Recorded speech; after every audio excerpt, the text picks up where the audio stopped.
The program is rated TV MALV. It contains strong language, violence, and nudity. It is intended only for mature audiences. How many Taco Bell stackers can we eat? I think I'm going to go for 12 this time. I think I could do about 15. I think I could do about 23, just to make it even. At the Taco Bell stackers in this bag, it's heavy too. It almost ripped. Just finished my 15th one. This is my last one. I don't think I can make it past 30. Nachos for a little break. Slowing down back there? Yeah, I got you. After 17 stackers and 5 burritos. All right, my goal was what, 23? I got 30, so I think that's an accomplishment. Mine was 12. I got 14 stackers down, 3 quesadillas, and 10 tacos. Wow. My goal was 15 stackers, and I had 17 stackers.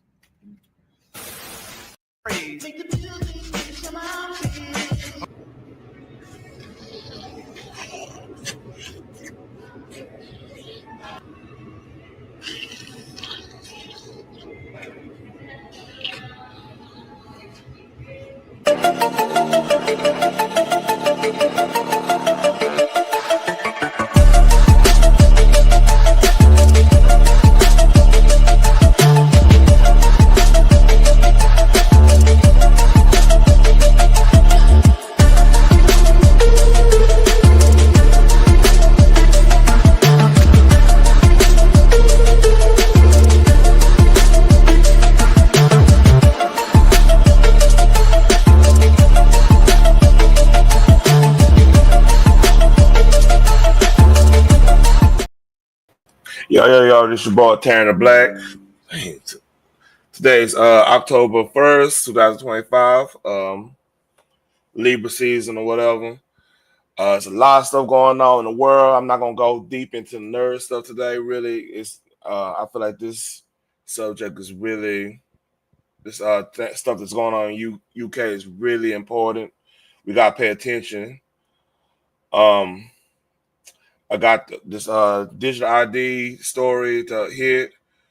Got a couple the TV show I've been watching. I don't know if I went over it. Black Rabbit on Netflix. Matter of fact, Netflix is in some controversy. I might get into. Matter of fact, let me find that story real quick just in case. Let's see, Netflix. There's a Netflix boycott going on. We'll talk about that.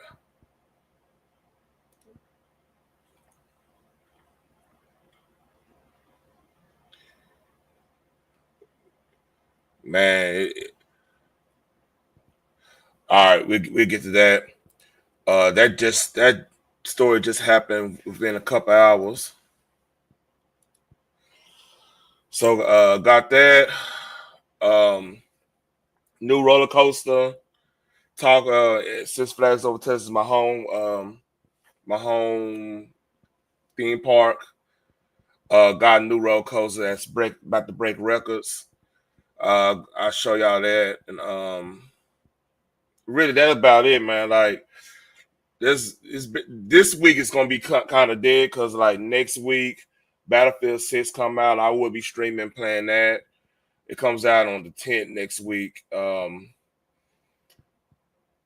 I believe Ghost of Yotai comes out tomorrow. I don't know if I don't think I'm gonna get it. Like I'm kind of how to roll out on that kind of sour me. But like it's a lot of stuff coming out within the next couple of weeks, so things gonna pick up really fast. And I think they did a let me make sure.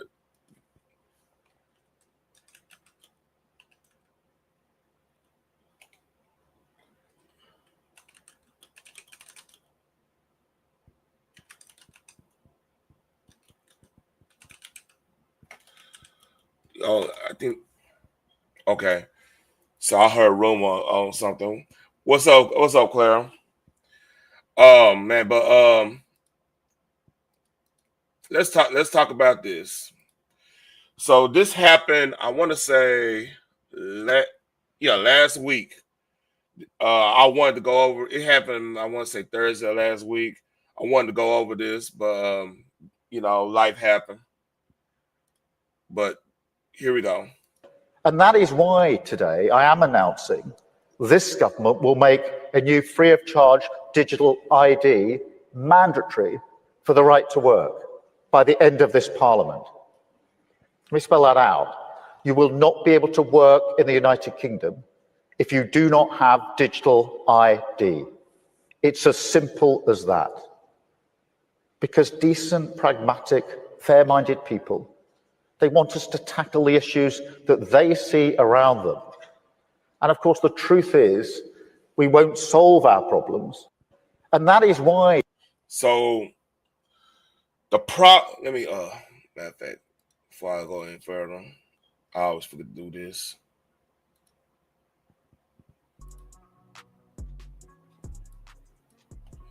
The problem with this digital ID. So, all right, if y'all don't know what's going on in the UK, UK just like what's up, Phoenix? UK just like the you know how immigration situation is.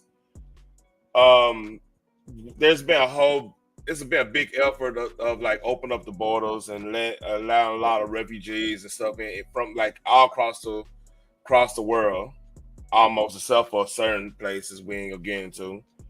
But like UK have a immigration problem, like a real bad one.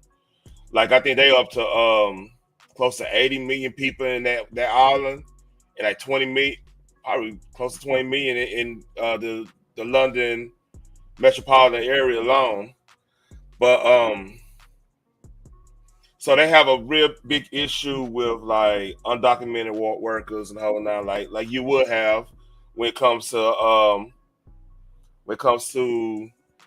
you know having a big immigration issue. So they Stormer, this dude that's that did the speech. I replay it just in case if y'all just coming in.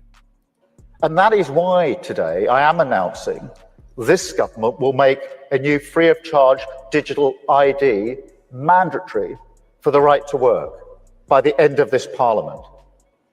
Let me spell that out. You will not be able to work in the United Kingdom if you do not have digital ID. It's as simple as that.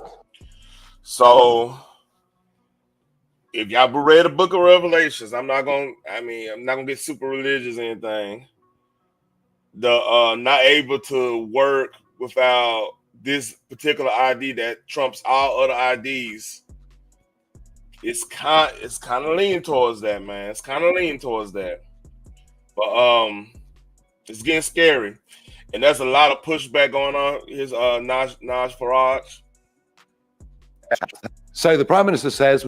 All right, here we go. So the Prime Minister says we must have digital ID. That's the way we'll stop illegal immigration. Well, think about it. Germany has ID cards, strict ID and checks. It's made no difference at all in Germany, and nor will it here. All that digital ID will be is a means of controlling the population, of telling us what we can and can't do, of fining the innocent. And didn't we see it all when we had the pandemic, when you had to have vaccine ID to travel, to do various things? Did that stop the COVID pandemic spreading? Did it? Hell, all it did was put cost and inconvenience on everybody else. I also worry about massive data banks being held by the government, being hacked by foreign governments, by private companies, by criminals. I do not see a single benefit to the government having digital ID other than them controlling what we do, what we spend, and where we go. And we in Reform are wholly opposed to it in every single way. So if y'all talking about thumbnail, there's been a petition to go against to fight against this. See, that's all well and good, man. And I hope this don't sound brash, but this is kind of why we have us Americans. We gotta like really appreciate what we have here. You know, like the issue really with this digital ID is it's because they kind of want to control behavior online. Like there's been stories. I've been doing talking about stories how the UK government has been going after people who saw a post here, or they monitoring they social media intake and out. It's getting weird. Like understand, like, hey, being on doom scroll on social media it might not be the best thing for you mentally and everything. I get all that. However, that's famous quote. Ronald Reagan said, "The worst." I think that I'm paraphrasing. The scariest thing you can hear is, "I'm from the government. I'm here to help." So, with that being said, like the issue Great Britain is going to have, UK is going to have, is they already been kind of cracking down on. It's been people going to jail over jokes on social media. That's legit a thing in UK, and it's not too far off in Canada either.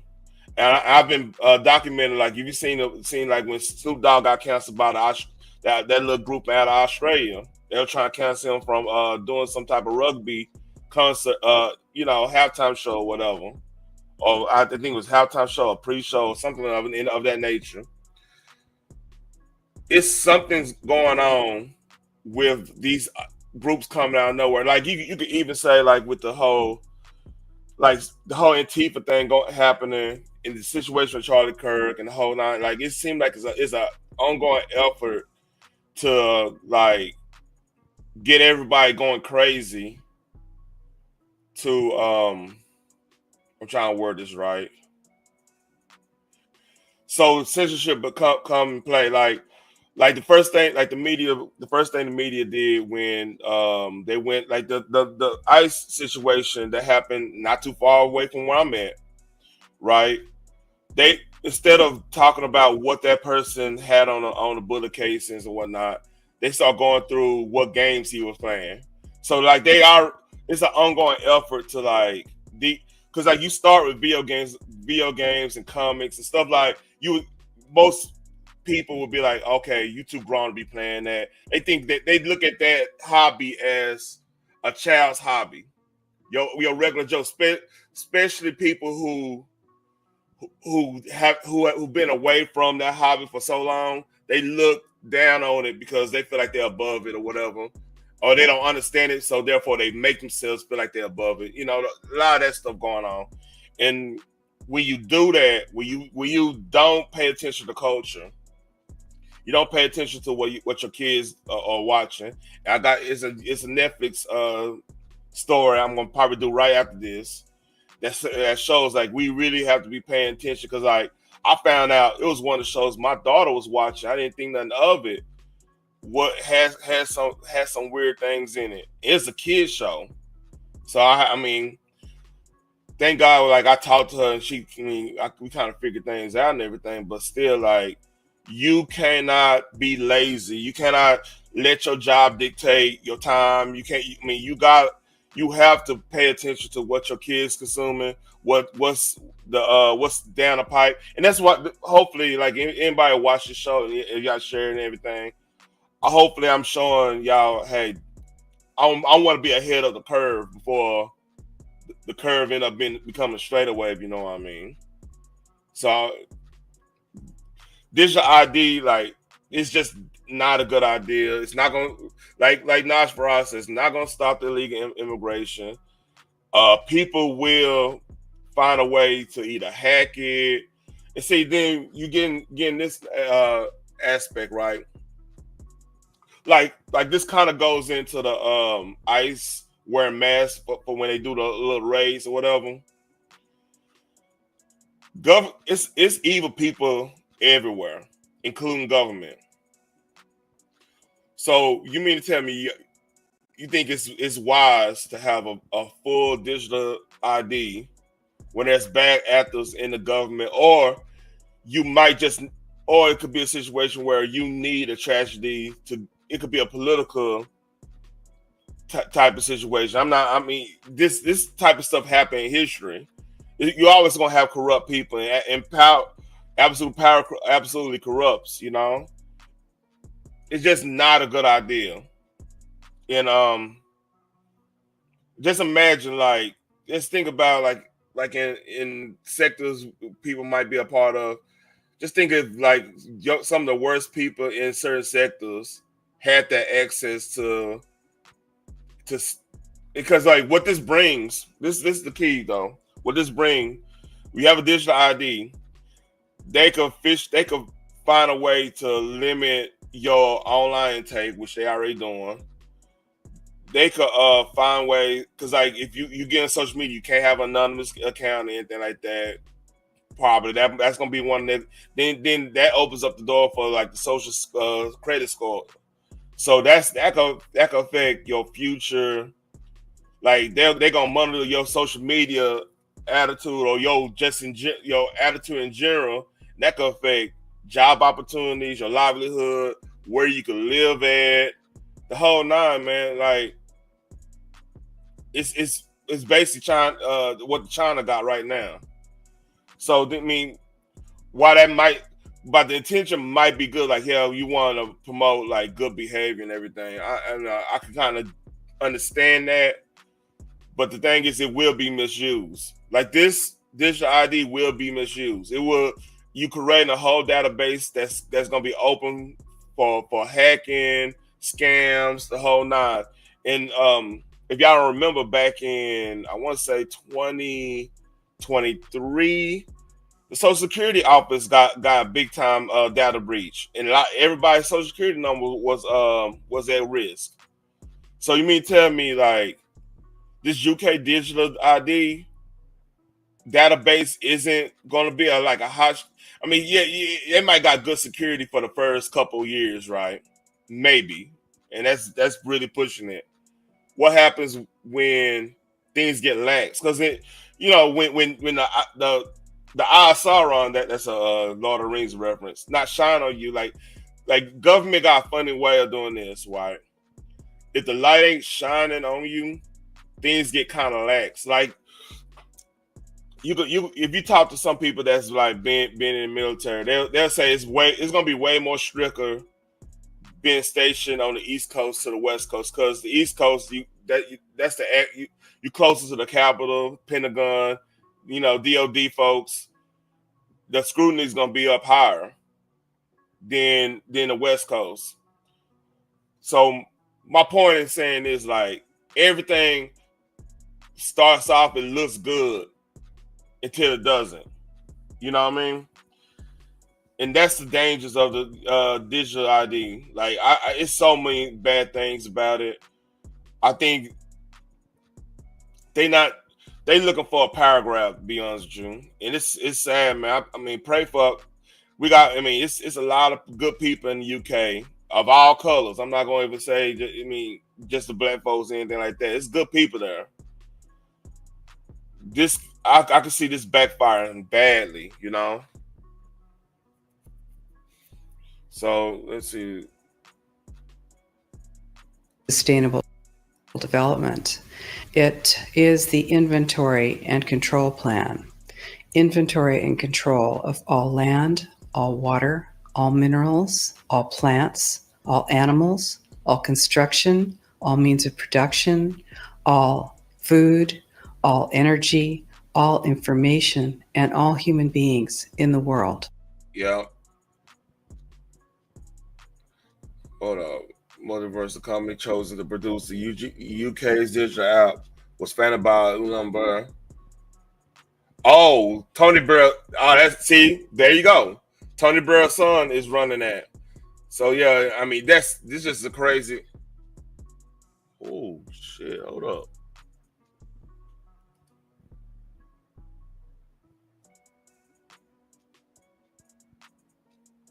I'm sorry. Something just caught my eye. So they putting the whole Kill Bill in one movie.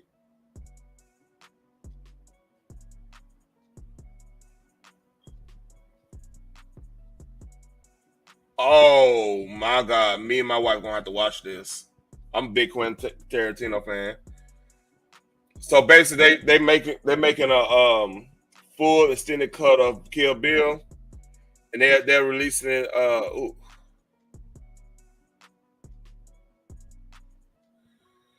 They releasing it 70 millimeter. Okay, I want to. Yeah. All right. I gotta go back. No, Kill Bill is nice. Don't. Hey, I'm a big Quentin Tarantino. I just saw them like, what the fuck is that? All right.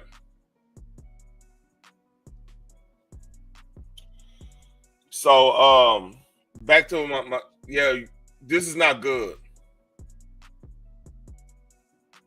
But what if we do? Imagine you will get a digital ID. You What's have up, no son? choice. But what if we do?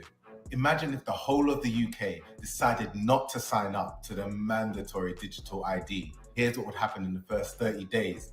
And by day 30, that's when the story really begins. Day 1, the rollout begins and nobody signs up. Millions are expected overnight, but online portals sit empty, mate. The press call it a national act of defiance, and the government are just sitting there looking shocked. Day 2 to 4, system stalls. But people start to adapt. Pharmacies go off book, doctors start handwriting notes, employers pay cash in hand. On the ground, life goes on, just not in the way Labour planned it. Day 5 to 7, benefits freeze, universal credit, pension, child support, but communities rally. Church halls, mosque, community centres turn into aid hubs. The state may hold the money, but people take care of their own.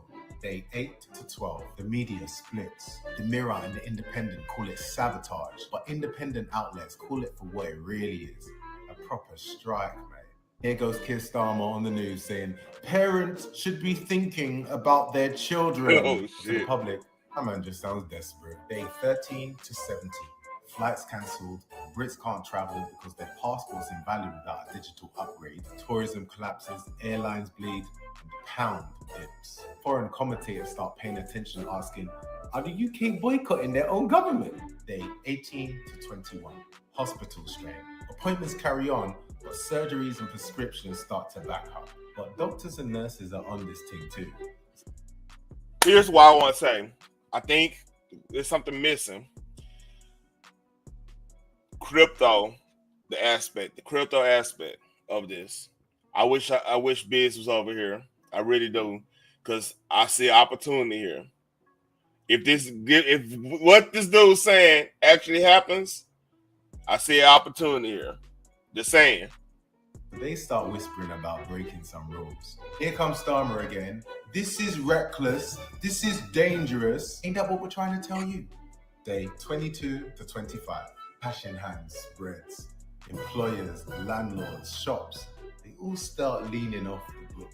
Official trade slows. The underground network grows. And the public keep moving, even though the government are looking real stuck right now. Day 26 to 29. Parliament fractures as protests surge. Labour MPs face a social blackout. No one will talk to them, no shop will serve them, not even a handshake. Thank Ireland for this one. Day 30. That's true. 4 month in, the refusal holds. System stalled, the economy bleeding, and the government cut off by the people. And the whole world sits waiting and watching. Who will break first? Turns out making digital IDs mandatory wasn't a strength, it was a weakness. The whole system collapses the moment people stop playing along. But that was just the first month. Want to know what happens on month 2? Drop a comment below. So here's basically his point. Like, the whole state, the government only works when people have confidence in it. Like, I was listening to a podcast, I'm not gonna say which one, and they were talking about how in Pakistan, right? Pakistan got probably one the most, like, the leaders get unalive more than any other country, one of any other countries in the world. Like, they in the top, either in the top or they lead probably like the top 5 of that, right? So the people that lives there, I talked to some. I got a mutual friend that's Pakistani, and he kind of vouched for this too. They take how people see Alex Jones and like some of the conspiracy theorists like Medicare and all those cats like that. They take what you would think that type and magnify about 1,000. Like folks up because like this in the podcast, this dude was talking about he went to where Islamabad, where Bin Laden, where the house where Bin Laden got where we got Bin Laden or whatever, right? In the neighborhood, the people still don't think like Bin Laden's dead because they do not trust any narratives coming out of Pakistan because of the history of that. The only thing that's like keeping the Pakistan country together is they still got a pseudo tribal system. It's in the outskirts that is like, hey, you don't bother us, we don't bother you type situation. So like, and they do have national. And honest God truth, the Kashmir, the war between India and Pakistan, that kind of keeps the country together and everything, because like they do have national pride, as in like being Pakistani, but they just do not trust like the government narrative. It's a little weird. So that's when you so heavy-handed, or you do, if your corruption is so like you doing corrupt things right out in the open, the citizens tend to start not believing the bullshit you putting out on the most part. That's why that's why like with government, you can't really just push the limit on your power all the time. You gotta kind of want to be just like the referee between us citizens, because like there's gonna be corrupt people in the world and everything. You don't want to be over here having your own agenda, because eventually people will call your bullshit and people will be like, okay, like look, even think about like the 2020, right? People sooner or later people start questioning things, and that damaged a lot of the credibility of the federal government. I mean, both sides, like even the left, like they saw, they gonna believe what they believe and everything. And the right, it was a lot of question. It was a lot of people questioning Trump on things with like the vaccine rollout and everything. But the thing is, we can't, as long as things there's a ebb and flow and there's a check and balance type system. Because like the beauty about the United States, we have the 10th Amendment. So like the state powers thing really helps with not the federal government going too crazy. Now, I mean, sometimes it get eroded. Sometimes, there's checks and balances. That's why you have like the Supreme Court, all that, all that stuff. I don't want to get into a Schoolhouse Rock conversation on that. But like, what's dangerous with UK doing this digital ID? Because if this is going to fail, just because of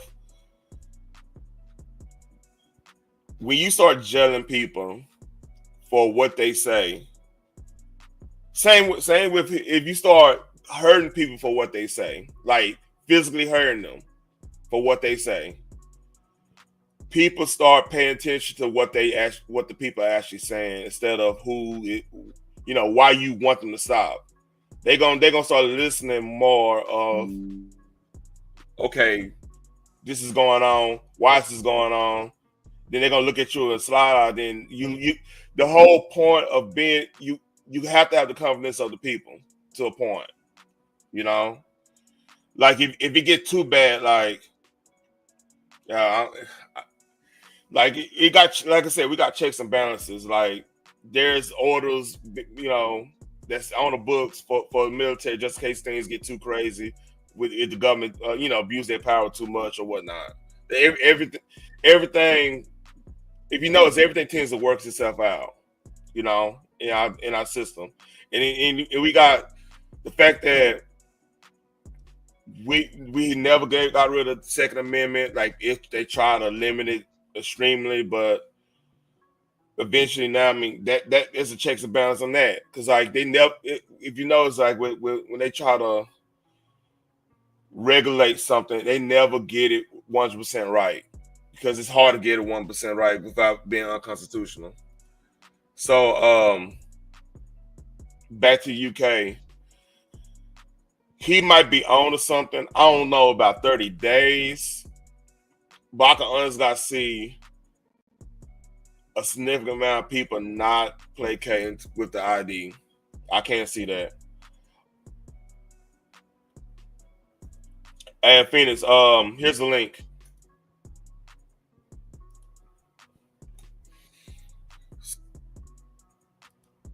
So here's a little bit more of the video there. This one, BBC News. ID scheme, which will be compulsory in order to work in the UK. The government says it will take aspects of similar initiatives in other countries, including Australia, where digital ID is used to access private services, Estonia, where it's used to access children's records, and Denmark, where students can store information about their education. Also India, where it's claimed. So they bringing it, okay. So you spreading the information out in different countries. Oh man, I don't know, man. It just sound bad. Security risks all day and night.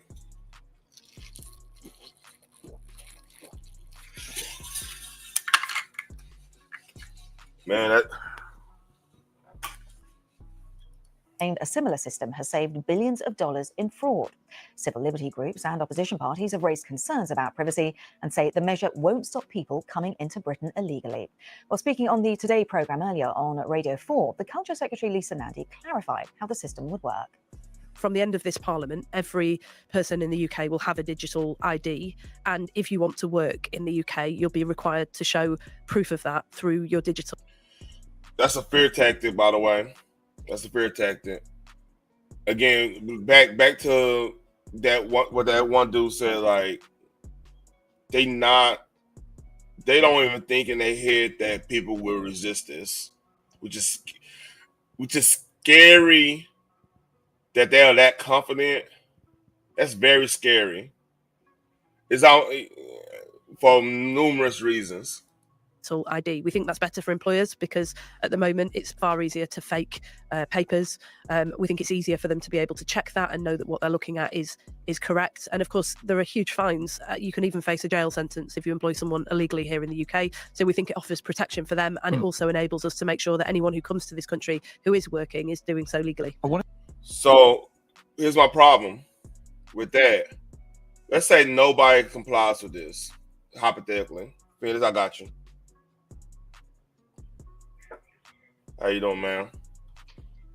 I'm just here so I don't get fined. Oh, God, quit that. Nah, but like, what happens if nobody complies? Like, y'all gonna put every business owner in jail?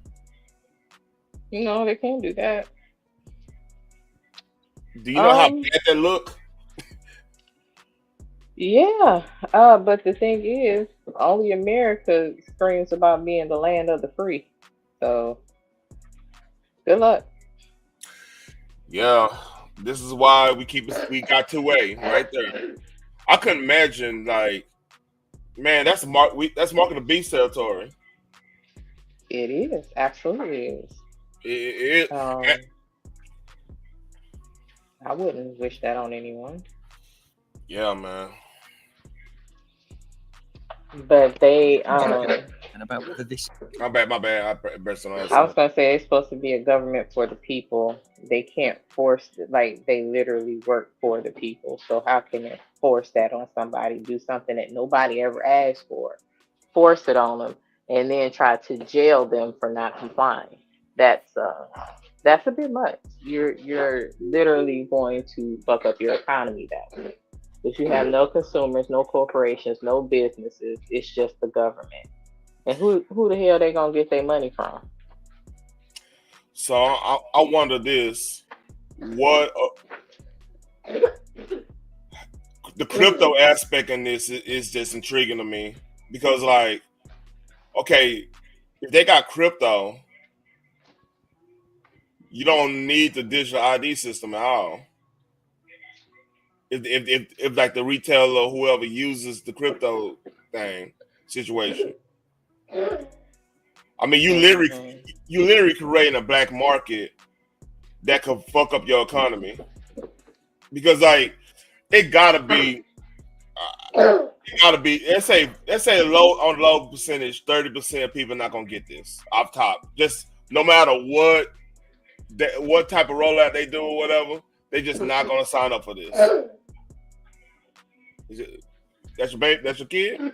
Oh yeah. He okay? They okay? Shit. She fine. She just coughing. Damn, that was a sick ass kid. Yeah, cough like a donkey and shit. God damn. Don't you do that to my baby. Don't you be talking about my child like that. That ain't right. Oh no. Coughing like a donkey. That's funny though. All right. Let's listen to this bullshit. This is compulsory.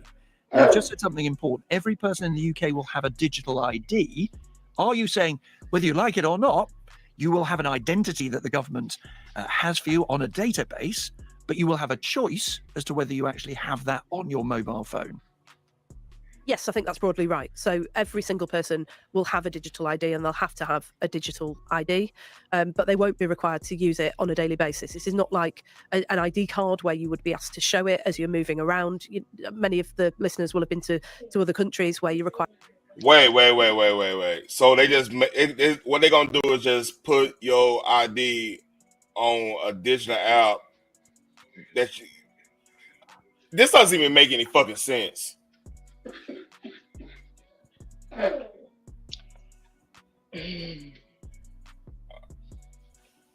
So let me make sure I get this right.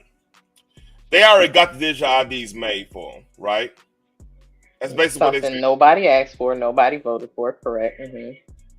So it's already that makes sense because now you think about it, like even like Social Security office and stuff, or like the Department of Transportation. So they already got pretty much everybody records if they driving.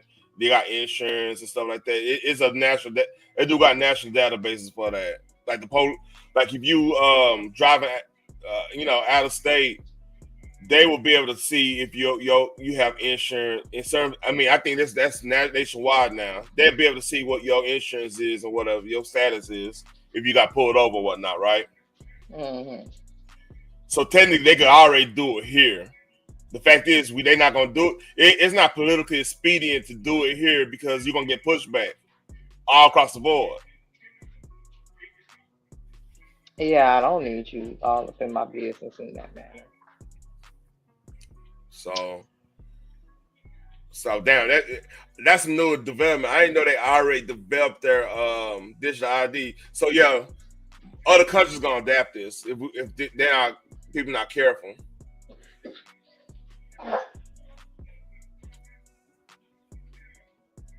What I'm questioning too before I go, what happens if you got a digital ID, right? But your digital ID got somebody else's record on it because government is not that efficient sometimes. You got the same name as somebody that did identity theft or some shit. How they gonna rectify that situation?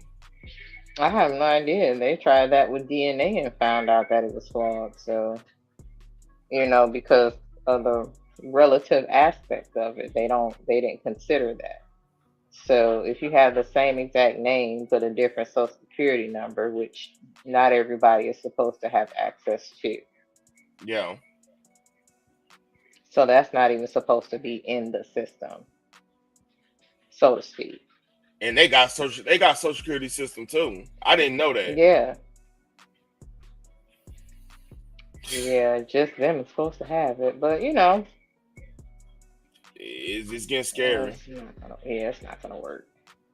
Required to carry an ID card at all times. That's not what we're proposing. It's not a card; it's a digital ID. But someone and you could won't turn be up at your required to have it factory on your or your phone office. or carry it around. Forgive me, but someone could turn up at a factory or an office and say, prove that you have a right to work here. Prove, in other words, that you have a digital ID. That would be effectively compulsory for all workers. Hey, real quick, how would you find the answer in all this data? You get SaaSVIA. SaaSVIA. Go. Oh, here we go. The quickest way from 1 billion points of data to a point of view. SaaSVIA. Well, at the moment, somebody could turn up at a factory or a workplace and ask for checks to make sure that everybody who was there had the right to work in the UK. You wouldn't be required to have that with you at the time, but you would be required to have a digital ID and be able to produce that. That's why I'm puzzled, you see. There are lots of arguments for digital ID, which are nothing to do with migration. For convenience, lots of countries like Estonia, India, all sorts of countries introduce them, save people time. They save people carrying papers around with them or digging around. But that's not the government's argument. The government's argument is migration. You can be asked to show your papers now in a factory or in a workplace or to go and find them. So what on earth difference is this going to make? Well, first of all, it's a much more rigid system. Or at the moment, for example, you show you give your national insurance number to prove that you have the right to work in the UK. That's not linked to any kind of photo ID or anything else. So it's far easier to pass off somebody else's national insurance number as your own. We've seen a rise in the amount of identity theft and fraud, people losing documents only then to find that somebody else has taken over their identity. And I have an idea. Why don't y'all just redo y'all license system so people can't use that number instead of making an all-inclusive digital ID? Am I tripping? No, they like to make things difficult, cost more money, and then tell us, hey, it's what's best for you. I didn't ask for this shit. It's an unnecessary bill. Why the fuck? It's like this. If you have your ID, and like state of Texas, they redid their license because of what's going on in other states, that want to migrate here or whatnot. So they redid it, and I had to bring my birth certificate, the whole nine, transcript from high school to everything. I had to find all that shit, right? Mm-hmm. Just to get my license renewed. I don't have to do that anymore until I hit 50 or something like that, 10 years from now. So like, and guess what? It got a little something on it. So like, if let's say I want to go and let's say I want to go and do some type of transact. If I go on to the courthouse or something like that, they want to prove who I am. They got something to prove who I am. It's not nothing it's not no digital database that I have on my phone, which that could be hacked too in some cases. Mm-hmm. It's almost like they creating a problem. Yes, that's what they do best. Instead of solving it, they make it more difficult and create issues. Yeah. And then somehow, again, that costs you more money for something that you never asked for, but you end up paying for. Weird how that happens. All right.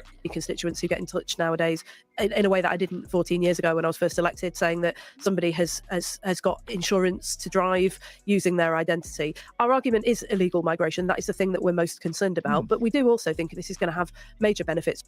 Lisa Nandy there being quizzed by Nick Robinson on the Today programme this morning. We are going to talk to our political correspondent to get a little bit more clarity about the nature of this digital scheme. But first, let's talk to Kieran Pedley, who's Director of Politics at the market research company Ipsos. Because, Kieran, you've been doing some research, you've been polling about this to find out how much public support there is. Firstly, let's start with the breadth of the research that you've done, because it was a relatively small research group. Just bring us up to date with how many people you were asking. Good morning. So we've done a nationally representative poll of 1,100 Brits online, which is a pretty standard sample size for a poll of this kind. And we asked attitudes around ID cards, both sort of hard copies and digital, and also some of the reasons for and against support for them. And thank you for clarifying that, because it's always important just to get the numbers out there. So I'm going to listen to the numbers real quick, then we'll go on another subject. You know what I mean? Yeah, because these people on crack. Yeah. Digital scheme, what kind of feelings were people sharing with you? So I think that if we're going to summarise the research in a sentence, what we see is that there is broad support for the principle of ID cards. But then when you put the arguments for and against them to the public and ask about digital ID specifically, the picture is more nuanced. So to put numbers to that specifically, 38% of the public say they support the principle of digital ID, 32% opposed. So more in support than opposed, but less. I don't like how you word that poll. You hear? I don't like it. Because, like, he only said 30. All right, it's at 38 to 32. That means that's like 20. They're talking about it's due to illegal immigration, but their borders are ripped.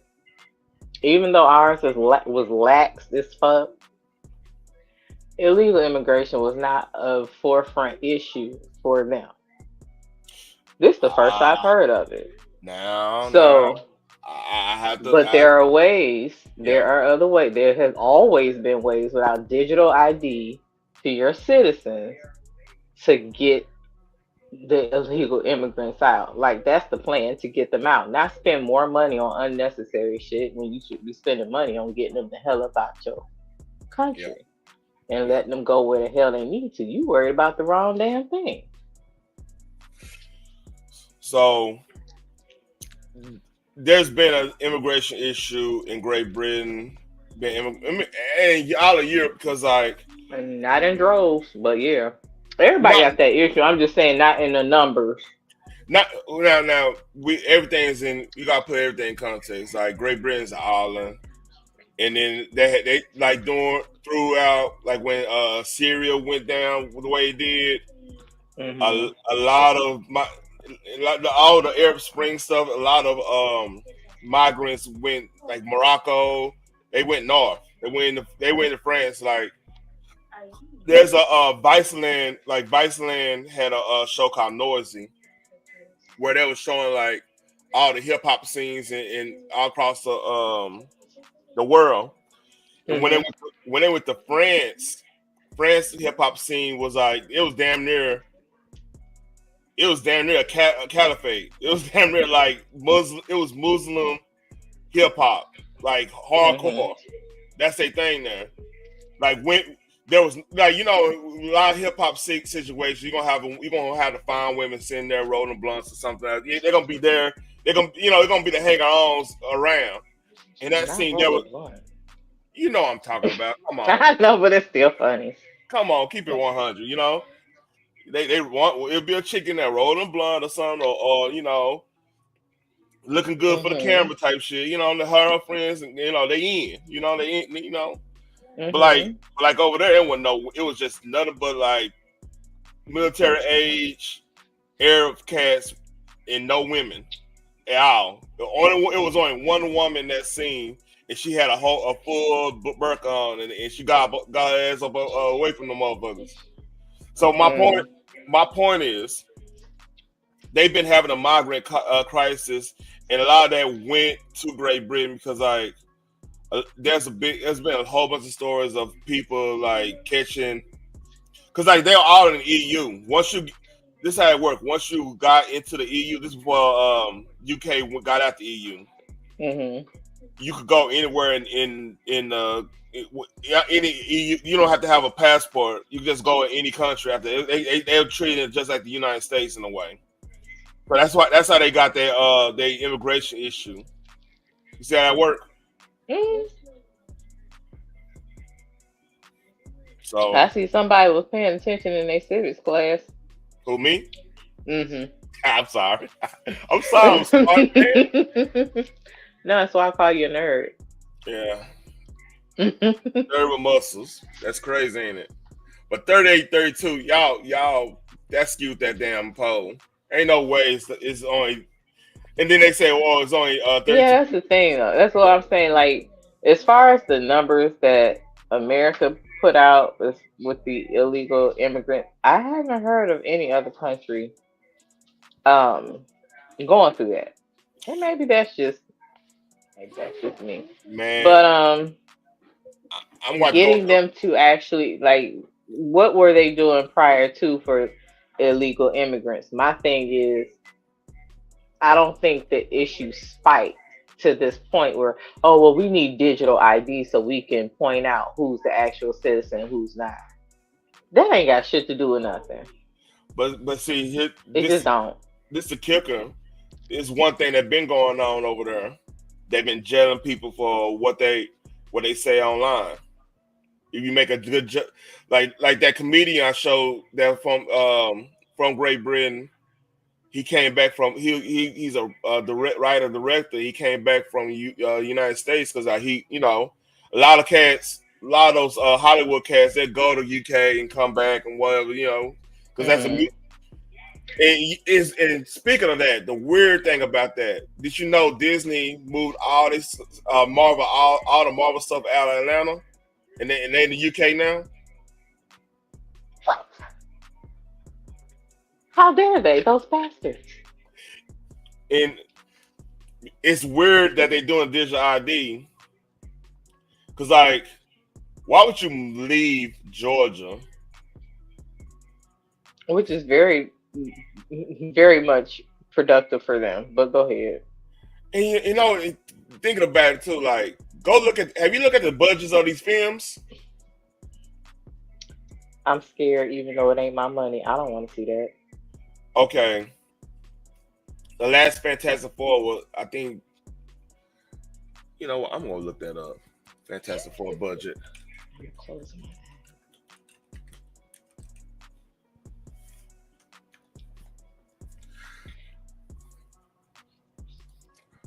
The budget for Fantastic Four, they said $200 million just for the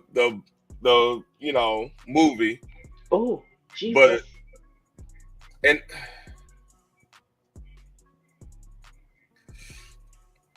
I guess it's cheaper overseas then. No, this is overseas. They're not in Atlanta no more. Bitch.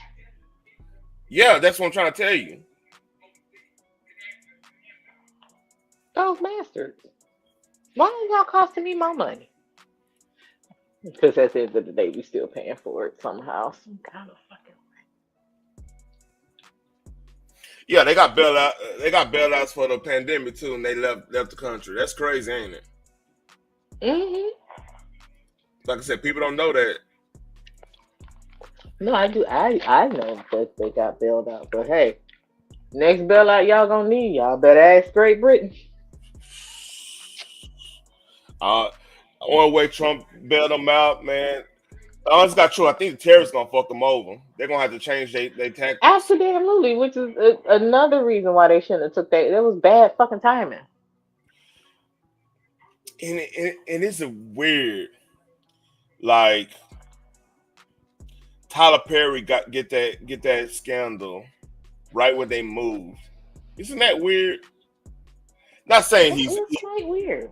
Not saying he's innocent of anything. He probably did his thing, whatever. I'm not gonna sit there and be naive in that. But it's not saying that he's not guilty of anything. The thing is, it's just the timing of everything coming out be funny because it's like, oh, what y'all trying to say? Like, or what is it that y'all trying to hide? Y'all trying to flood the news with this thing while y'all do, you know what I'm saying? Like they push something up in the forefront and be hiding shit in the background. But yeah, a lot of that production not in Georgia, because like Georgia's I believe they are right to work state too. And then of course, God forbid that you got to be in a union. Ooh, you know what I mean? Yeah. And did you know? Speaking of that, this is a little bit off topic, but did you know the SAG, I think SAG or one of them they're trying to get a foothold into YouTube content creators, like to get them unionized. I think so, yeah. I think I talked about that before, have I? I believe so. You just say fuck y'all. We ain't in this shit. Man, because like the thing is, like, who gonna get it? let's be 100. You know the type of people that are gonna be like, yeah, you need to get in there. You need to be fair. You need to be fair. I need the cash up soon. You need to be fair. You know the type like that. Yeah. But Yeah. I mean, a lot of folks be having in their hands and everybody else's cookie jar. yeah, and eating all the cookies soon. Oh man. I didn't show. Nah, I don't got it. Let me see if I got it. To hammer down the. No, I don't have it. I need to load it up. Anyway, more of this. A little bit more of this. Then we're gonna talk about the attraction thing. Majority. By the way, have you been watching any TV outside of damn YouTube? Before we go any further, No, why would I do that? Man, I hear you. And the reasons for support tend to be around convenience and the ease of being able to prove your identity. Also, there is some specific feedback that people think this could help combat illegal immigration. But there are there's people in London that believe that shit. Let's see. What you want? You want to go to the attraction story, or do you want to see this new roller coaster? You can show the roller coaster. All right. I ain't getting on it, but you can show it. Scary ass. You damn Skippy. The ground is my friend. This is a new roller coaster at Six Flags Over Texas. Here you go. Just in case of mute. So a little bit about this. My brother's actually part of the construction company. He's upper management of it. That's gonna be putting this together. And they showed this. They did a reveal a couple days ago. So this is 309 feet tall drop. So it's officially the tallest roller coaster, one of the tallest roller coasters in the country where it get built. You call me Skip Nick. Like, why I gotta be that high? Because we Texas. And no weed is involved. You can smoke weed before. They got the biggest loop too.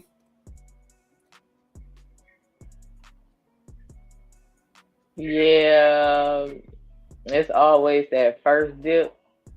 Yeah, it's called a Giga Dive Coaster. So and I will be watching others from the ground. I'm not getting on that shit. Me and my daughter getting on this.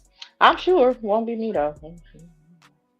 It goes 85 miles an hour. Interesting. Good for that roller coaster.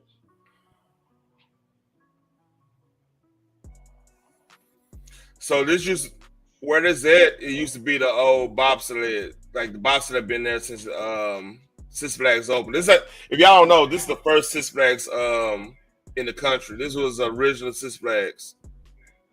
In Texas? Yeah, this is the original Six Flags. Okay.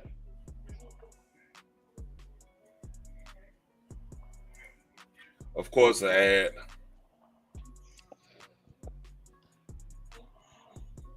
Praise the Lord, because that was giving me heart palpitations. I'm good. Just while watching that? Listen, I like roller coasters. They just have to be reasonable. Like, it can't be no skinny ass bar going across and you're locked in. No, I'm not, because I'm skinny as fuck. And when the thing go down in the first dip, my body goes up. That's scary. So we're not doing that. I'm not doing that. All I see is death. No, I'm good. A lot of the roller coasters and Six Flags, they got the seatbelt in a lap thing. But I know that one, Yo, Yeah, a lot. It was on both, but no, dog. but what Being I'm saying, skinny's not fun. oh man, hey, you could. It's other. You could be, you know, Miss French Fry. You could be that. The fuck is a French? I'm thinking of a French fry. No, Miss French Fries with extra salt. You could be that. You know what? I saved a lot. I said I did not want. Oh, speaking of that, I heard a rumor you were fat with titties. Oh yeah. And apparently they know what goes on in your bedroom. They go wrong. Oh yeah. I was like, how did I was so thoroughly confused. I was confused too. And I'm like, I left because I don't need to hear this shit. I don't like to entertain demons. I'm like, I use it as workout motivation. I'm not gonna lie to you. I use it more. I imagine you said that to me, or you, or JJ, or somebody. Because if you talking to somebody that can't even lift up their leg and they needed a walker, I mean, calling you fat, that's. It didn't, like I'm saying, man. How can I make this work for my workout? So I was like, man, it gotta be somebody. Like, I mean, I'm not looking at anybody. I'm happily married, but still, like somebody. It's a little motivation. Like if a bikini model say I'm fat, I'm like, oh, I gotta get my shit together. It hits different. You know what I mean? Speaking of that, is what the world's most advanced PC looks like. Not this. I know. Hello, everybody. I'm a practicing therapist and a doctoral student of psychology. Before we get further, this is a traction segment. This is a traction segment. And I'm glad you're here, so you can debunk or support this person's statement. Because, like, it took me years to understand the way of if somebody's attracted to you and everything, and eventually that helped me get my wife and everything. You know what I mean? Oh, that's cool. But what works for one don't always work for everybody.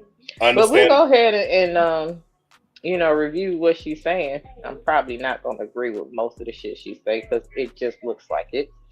But looks can be deceiving. All right, we're going to see. Today, we're going to talk about signs that you might be an attractive man and you don't realize it. This is actually really common, and it's kind of unfortunate because it makes a lot of men think that they don't have potential in relationships, or they may pull away from relationships or avoid relationships because they think they're actually not attractive. And we're going to use some research when we're talking about this. The research is going to be in the description box if anyone's curious. But I do notice a lot of you guys, sometimes you don't, it's not that you don't know how to, that's not the right word. Sometimes reading papers, especially if that's not something you do, like for me, I'm a doctoral student, so I literally have to do right now, right? And at one point, I'm going to submit more and more papers of my own. I want to continue used to reading. But a lot of people who are not used to reading, your $200 puffer keeps you warm at the coffee shop. But as soon as you step outside, and so I definitely will put the research in the description box, but I don't want you guys to get like really confused with all the semantic guide, okay? And if you don't have these things, it doesn't mean that you're not attractive. And so this is just a general guide, okay? And if you don't have these things, it doesn't mean that you're not attractive. These are more so signs that you might not realize. There are plenty of signs that somebody thinks you're attractive, right? The most obvious one would be like somebody telling you that you are, right? But we're talking about ones that are not as common because I think this is what a lot of men don't realize means that you're attractive, okay? The very first one, I see this actually really often, and I see that men don't realize that this means they're attractive. It's that you're actually the target of jealousy or envy from other men. Now, a lot of people might know that this happens between women, but they don't realize this also happens between men. I see it. And it usually is important for you to recognize because instead of believing that Yeah, I would say this. There's some truth to what she said on that part. When, like, I remember, and this back when I was pretty much to myself at school and stuff. The roasting that just happened out of nowhere, like if I don't know you, won't have that rapport, and you just all of a sudden roasting me when girls around. that tells me, okay, you feel some type of way and you trying to stand out because these girls here. That was like a red flag. Yeah, like, I can agree with that. So there's something to that. But like, it's always used to be like the Project Cats doing that. Then I had to figure out, okay, this is all they got. They struggling. They trying to get out. They trying to make, they trying to be better than what they coming up in. So I start understanding that. So what you think about that?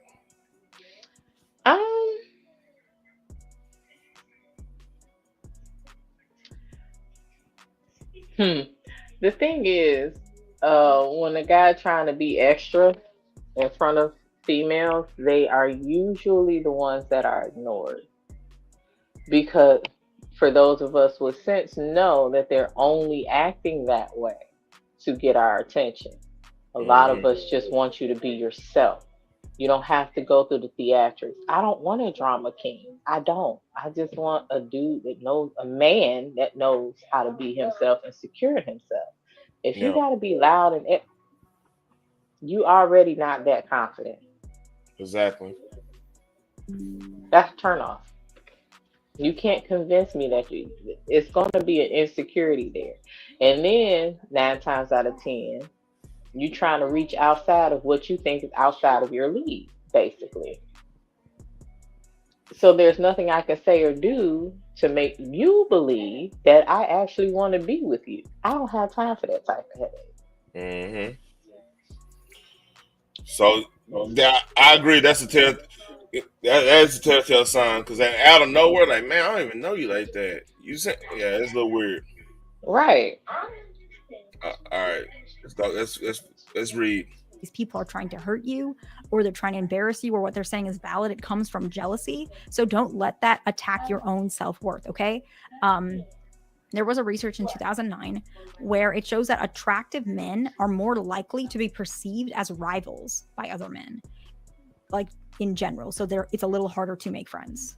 It doesn't mean that because you have so many friends, you're not attractive. That's not what I'm saying. I'm just saying it's a little bit harder because you're more perceived as a rival, especially in like mating contexts, right? And so you can see that you end up being subtle competition to other men. You might be targets of some specific thing, and just recognize that, yeah, I know that's not fun, and it's not a fun. That's why it's important for men, especially, to have a small, close circle of friends and family that you know if shit hit the fan, the bullets start flying, they got your back to a point. You know what I mean? You have an understanding there, because like with her saying that, it makes sense. Like, that's why it's not good to be in everybody's face. You know what I mean? As a man, especially, like our the way we socialize in a way it's gonna be more rougher than women in general on a lot of things. Like shit, me talking to some of my gaming friends, right? Shit, hey, YouTube will flag this channel down if we were just talking regular. I was talking regular with my gaming friends, because we just say all kinds of crazy stuff, you know. I watched that on D's channel the other day. He was saying something he usually would say, and they the gaming system actually deleted him from the chat. They banned him. Yeah, he was chat banned. Yeah, it'd be that way. That's a whole nother subject. Like, I'm that's why I'm streaming COD, because like you want to say things, and they'll. It's cases where COD will go and contact YouTube on you or Twitch on you if you were like, yeah, it's bad, man. But yeah, that's why it's important for a man, if you're gonna have friends, have a select group of friends that is an understanding on the most part, because like especially you got, like, I got a wife and kids, like you can't bring everybody to your house like that, right? You know, you people will dudes, if they, especially they don't have no self-worth and they looking at you happy, Same with women. You know what I mean? Same. They will work to sabotage. Yeah, man. You, cause like your wife, any dude's wife, it's gonna be something that wife not gonna like about that dude, and motherfuckers like that jealousy type, they will work on that shit. Like, yeah, you know, he don't do that, man. That's crazy. He don't do that. You know, that dirty making shit. And then hey, that's when, you know, you might have to go to under the mattress on somebody. You don't want to do that. You know, you don't want to do that. Get the mattress over. You know what I'm saying? You know, man. Yeah, I was telling my daughter that I forgot what show we was watching, but it was like it was a comedy, and the girl set up her friend, but it seemed like she set up her friend with somebody she didn't think that she knew damn well her friend wasn't gonna be attracted to. I said, you know what? Sometimes your friend would say, "Ooh, let me hook you up," but it'd be with a dude that she's attracted to. It had nothing to do with you. I said, watch out for that type of mess. Oh man, another one too. You gotta watch out for. I gotta be on my daughter for. Like the jealousy between the women, jealousy is different because like it's very catty. No, but like you've seen the Betty Page. You know the Betty Page story. Have you ever saw that movie? I don't think I have. So I forgot who played Betty Page. You know, that's a pinup model. So she got cool with this girl, right? In the new town, cause like she was going doing like photography and everything. She's trying to get on or whatever. So the girl set her up to get like ran through by her brother and her homeboys. Mm-hmm. And there's a lot of that because like they like some women don't like to see other women shine in general. You always gonna have that. I mean, it's like that with dudes too. I'm not gonna sit up and say it ain't like that with dudes. It's gonna be more blatant with dudes. Like famous scene on Game of Thrones when they showed the dudes. They showed the dudes fighting like regular fight melee stuff, right? They show the women. They'll show the women of the court, like the ladies, like the ladies, the queens, and stuff like that. You know, the head women of the household type stuff. The nobles. Mm-hmm.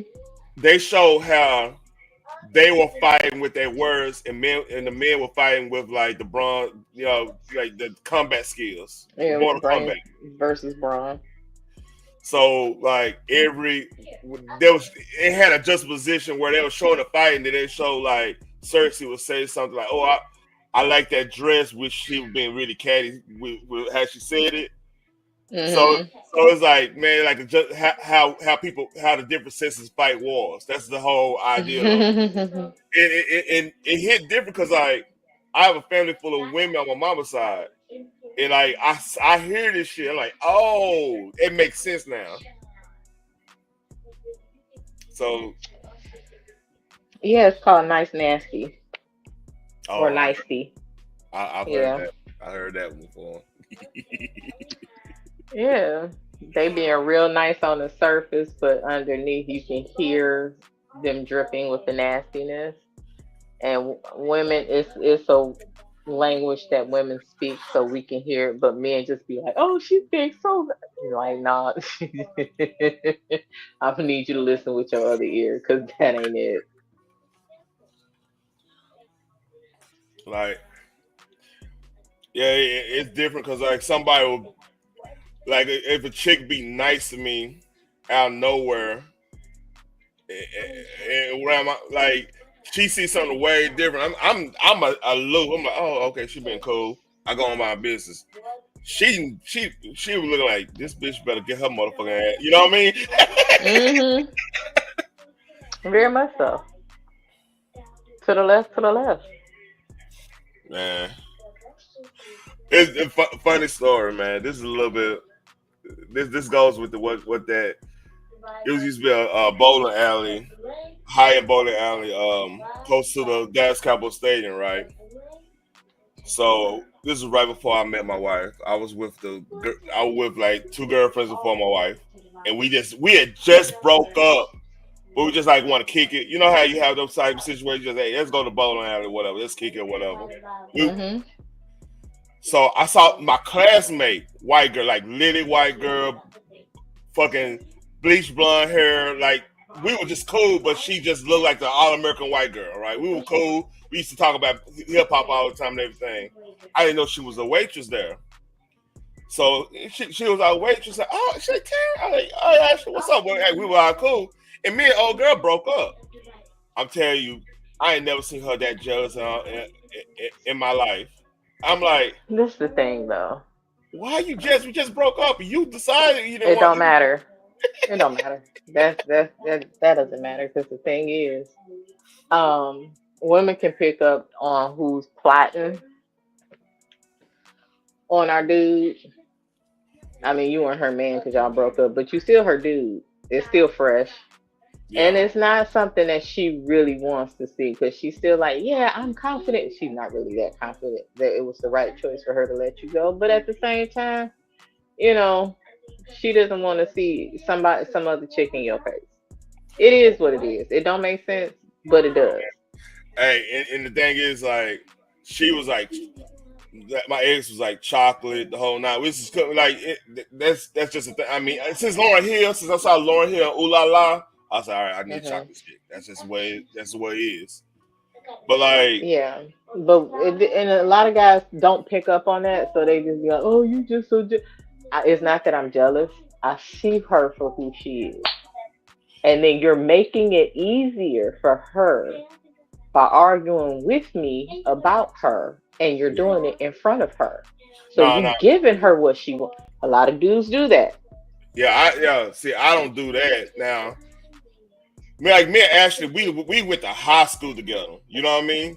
We went to, like legit, like we had US history and everything. What's up, Donna lady? Hey bestie. We went to, like, we had US history together, and like we were just cool like that. I ain't never even. But like I said, she's like if you look at a Dallas Cowboy cheerleader, that would be her. And then I think that set her ass off. That shit was hilarious. Yeah, like how dare you?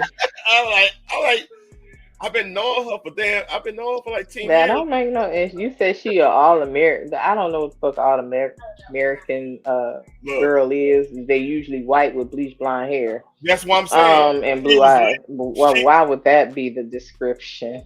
But no, I'm trying to explain like the juxtaposition. Like that's what really pissed off because like me and the old girl, like we were just cool and familiar. Like we wasn't like flirting. We were just like, oh man, you know. She knew the handshake. No, you weren't flirting. Okay. Hey, she said she want to be friends. I mean, what the fuck? Right. Mm-hmm. Yeah. Now, remember when you just said that you not listening to what a woman is actually saying? Like you don't hear the nastiness? Yeah. No, I doubt it was in it. It wasn't no nastiness on that. It was just so like, when you heard, oh, we just want to be friends, your girl knew what it was. No, old overly friendly bitch. You better go on somewhere. What I'm saying, yeah, you got it. But yeah, that's just hilarious. He's cracking me up because like that's why I'm like, all right, none of this shit makes sense. You know what I mean? But hey, let's finish. One thing that comes with being attractive, but this is just the way sometimes it is, right? Psychologically, biologically. And so understanding that, don't let this take over your esteem and let yourself be put down. Instead, just recognize, okay, this is coming from a place of envy. You can label that emotion from the other folks and recognize, I'm sure that they, are not feeling so great about themselves. Otherwise, why would they do this?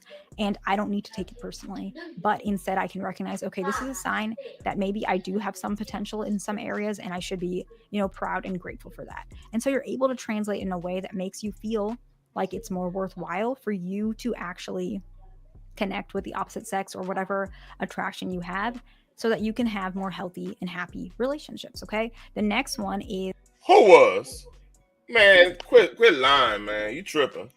Honestly, I was actually trying. I'm over like, man, I'm respecting Ansel, man, because he asked me to come up. That's the only reason I was bestie. That Negro's irritated from the time she hit the stage to the time he dropped off, and I seen his entire demeanor change. He even tried to make her feel better before he left. It was like, no, I was just saying, like, oh my God, like, hey, because I kind of know that you coming up here to fuck up the content. I said it. And we was having a good ass conversation before you came up here. Now the thing is, next time Answer go live, I'm cussing his ass the fuck out. So I don't give a fuck who tell him, but Yeah, that was cold let him blooded. know he getting cussed the fuck out. I'm like, and when she started talking about Anna, I'm like, all right, I gotta go, man. Yeah, because she be doing too fucking much, man. Like, dog. Yeah, man, just heavy on the panel, man. You know, hey. Is Are you a hot sleeper? Do you find yourself waking up in the middle of the night overheated and drenched?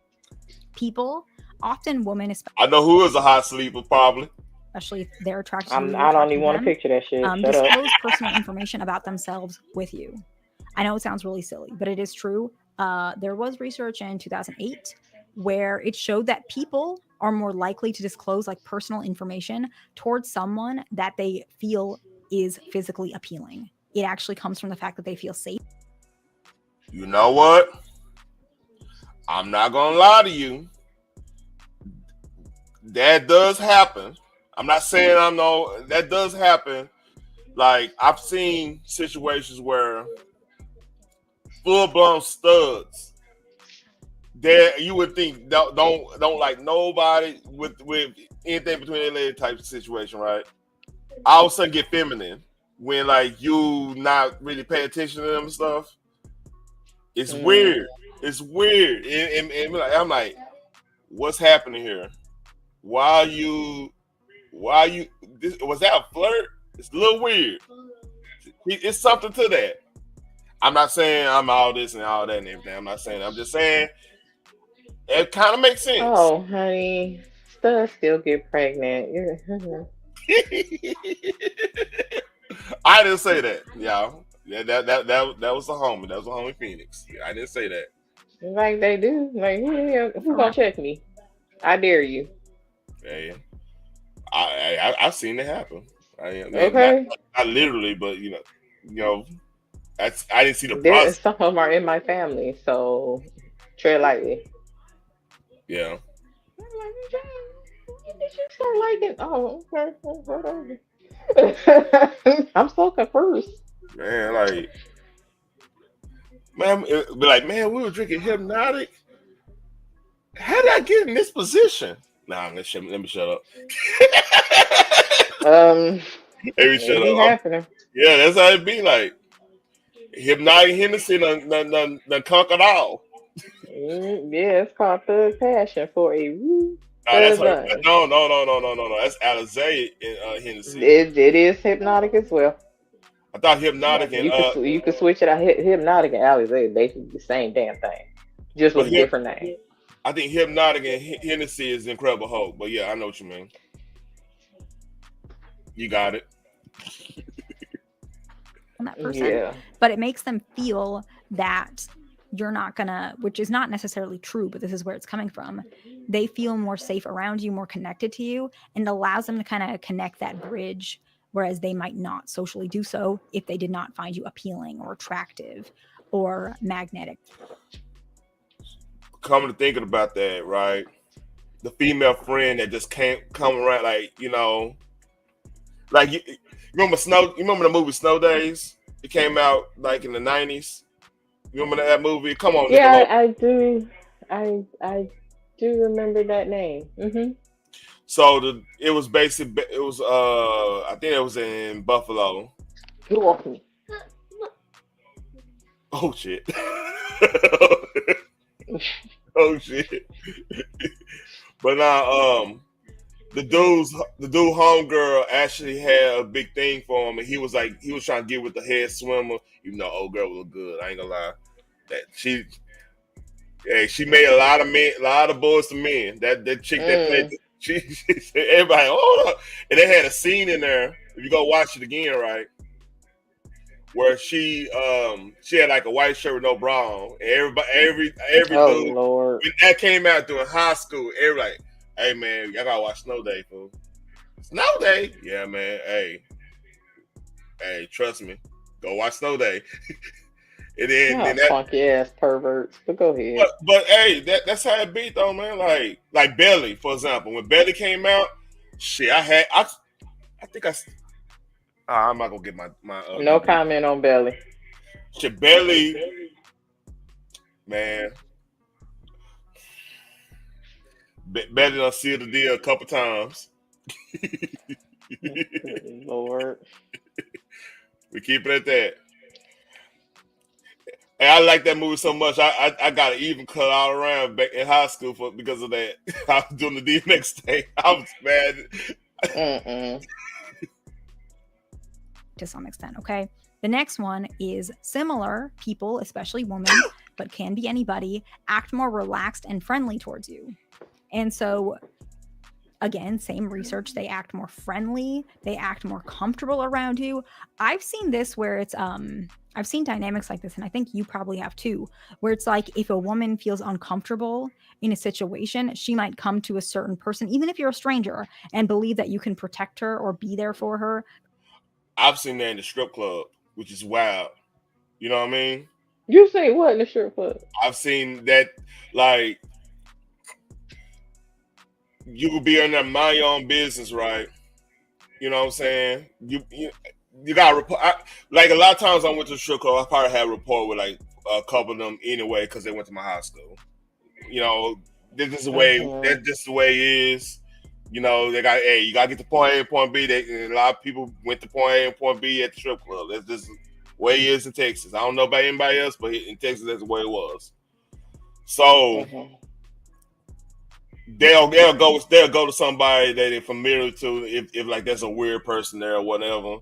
Instead of the bouncers, they're just gonna say, "Hey, get that money. Don't fuck, leave me alone," type shit.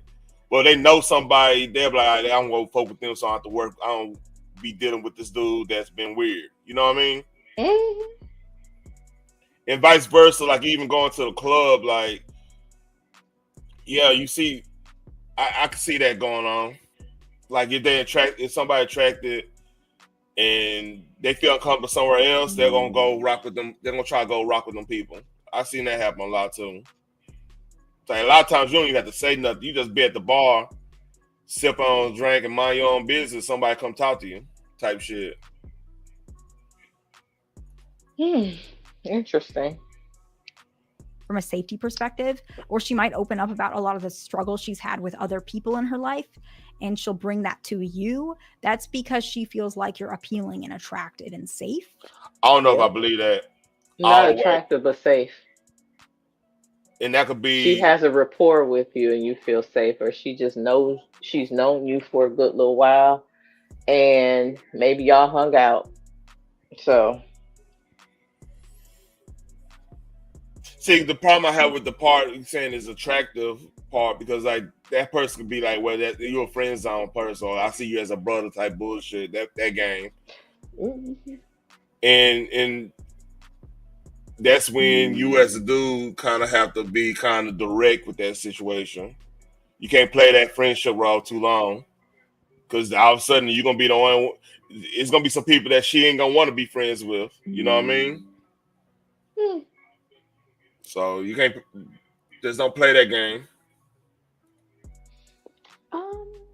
Go ahead. I let you have it. Yeah, you have the floor. Hey, homie. Don't you let her play you and put you in friend zone. That's right. Did I say anything wrong? Yeah, don't want to be too safe. Like, hey, see, you always got to adjust the position. Like, they feel too safe, all of a sudden, shit, you got to be playing some. I don't know. Let me shut up. Let me shut up. Yeah, I'm trying not to just. Yeah, I can't betray the chicks like that. I can't.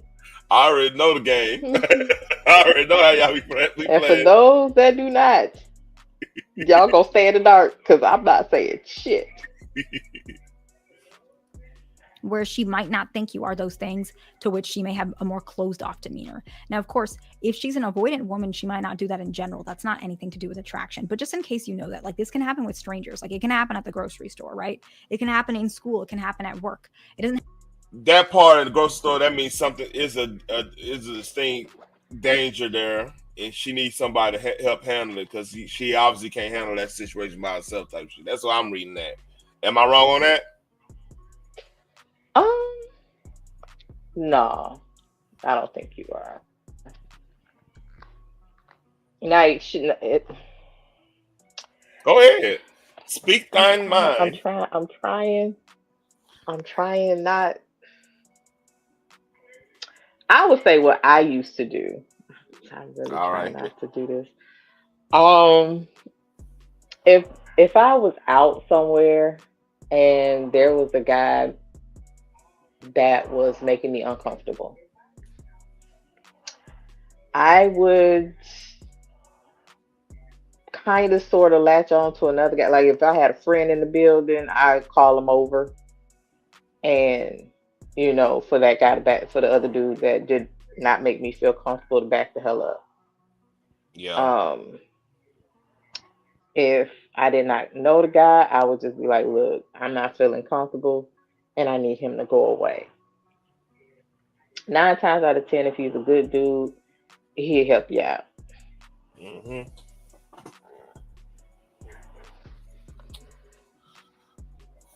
Yeah. Some dudes just don't. I don't know. Like, you got that dude that just does not like rejection and act like he don't hear you rejecting him, even if you're nice about it. You say, no, thank you, I'm good. But you enjoy yourself, though, and try to walk away, and for some reason he following you like, what you mean? I mean, I was speaking English when I said it. Like, what you mean what I mean? What? So, those type of guys always make my antennas go up. Rightly so, man. Shit, you might have to put something on him if he keep playing with you. You never know. Yeah. Dang. I ain't talking about the good stuff. No, I know exactly what you was talking about. So, yeah. That. It's just like, dog, no means no. Like, I don't know what you expecting, but I need you to go away. Like, I just really need you to go away. A lot of people don't got that conversation, right, man? Like even at work, right? I figured out, like, a lot of times I try to use my words very sparsely at work. If I want something done, I kind of want to be like, I want to be quiet till I really want something done, so it carries more weight. Does that make sense? Mm-hmm. So like I was one of the co-workers was like, man, you need to be nicer to the woman. Like, you need to be nice to the women. I say, for what? I just said, like, for what? Like, I'm not, because, like, if I'm like, put in my perspective, right? If I start being nice to, let's say I start being nice to like 3 women in here, 2 of them won't think I like them all of a sudden. Even if I'm happily married, they're gonna be like, oh yeah, he's treating me different. They're gonna be running that type of game or whatever.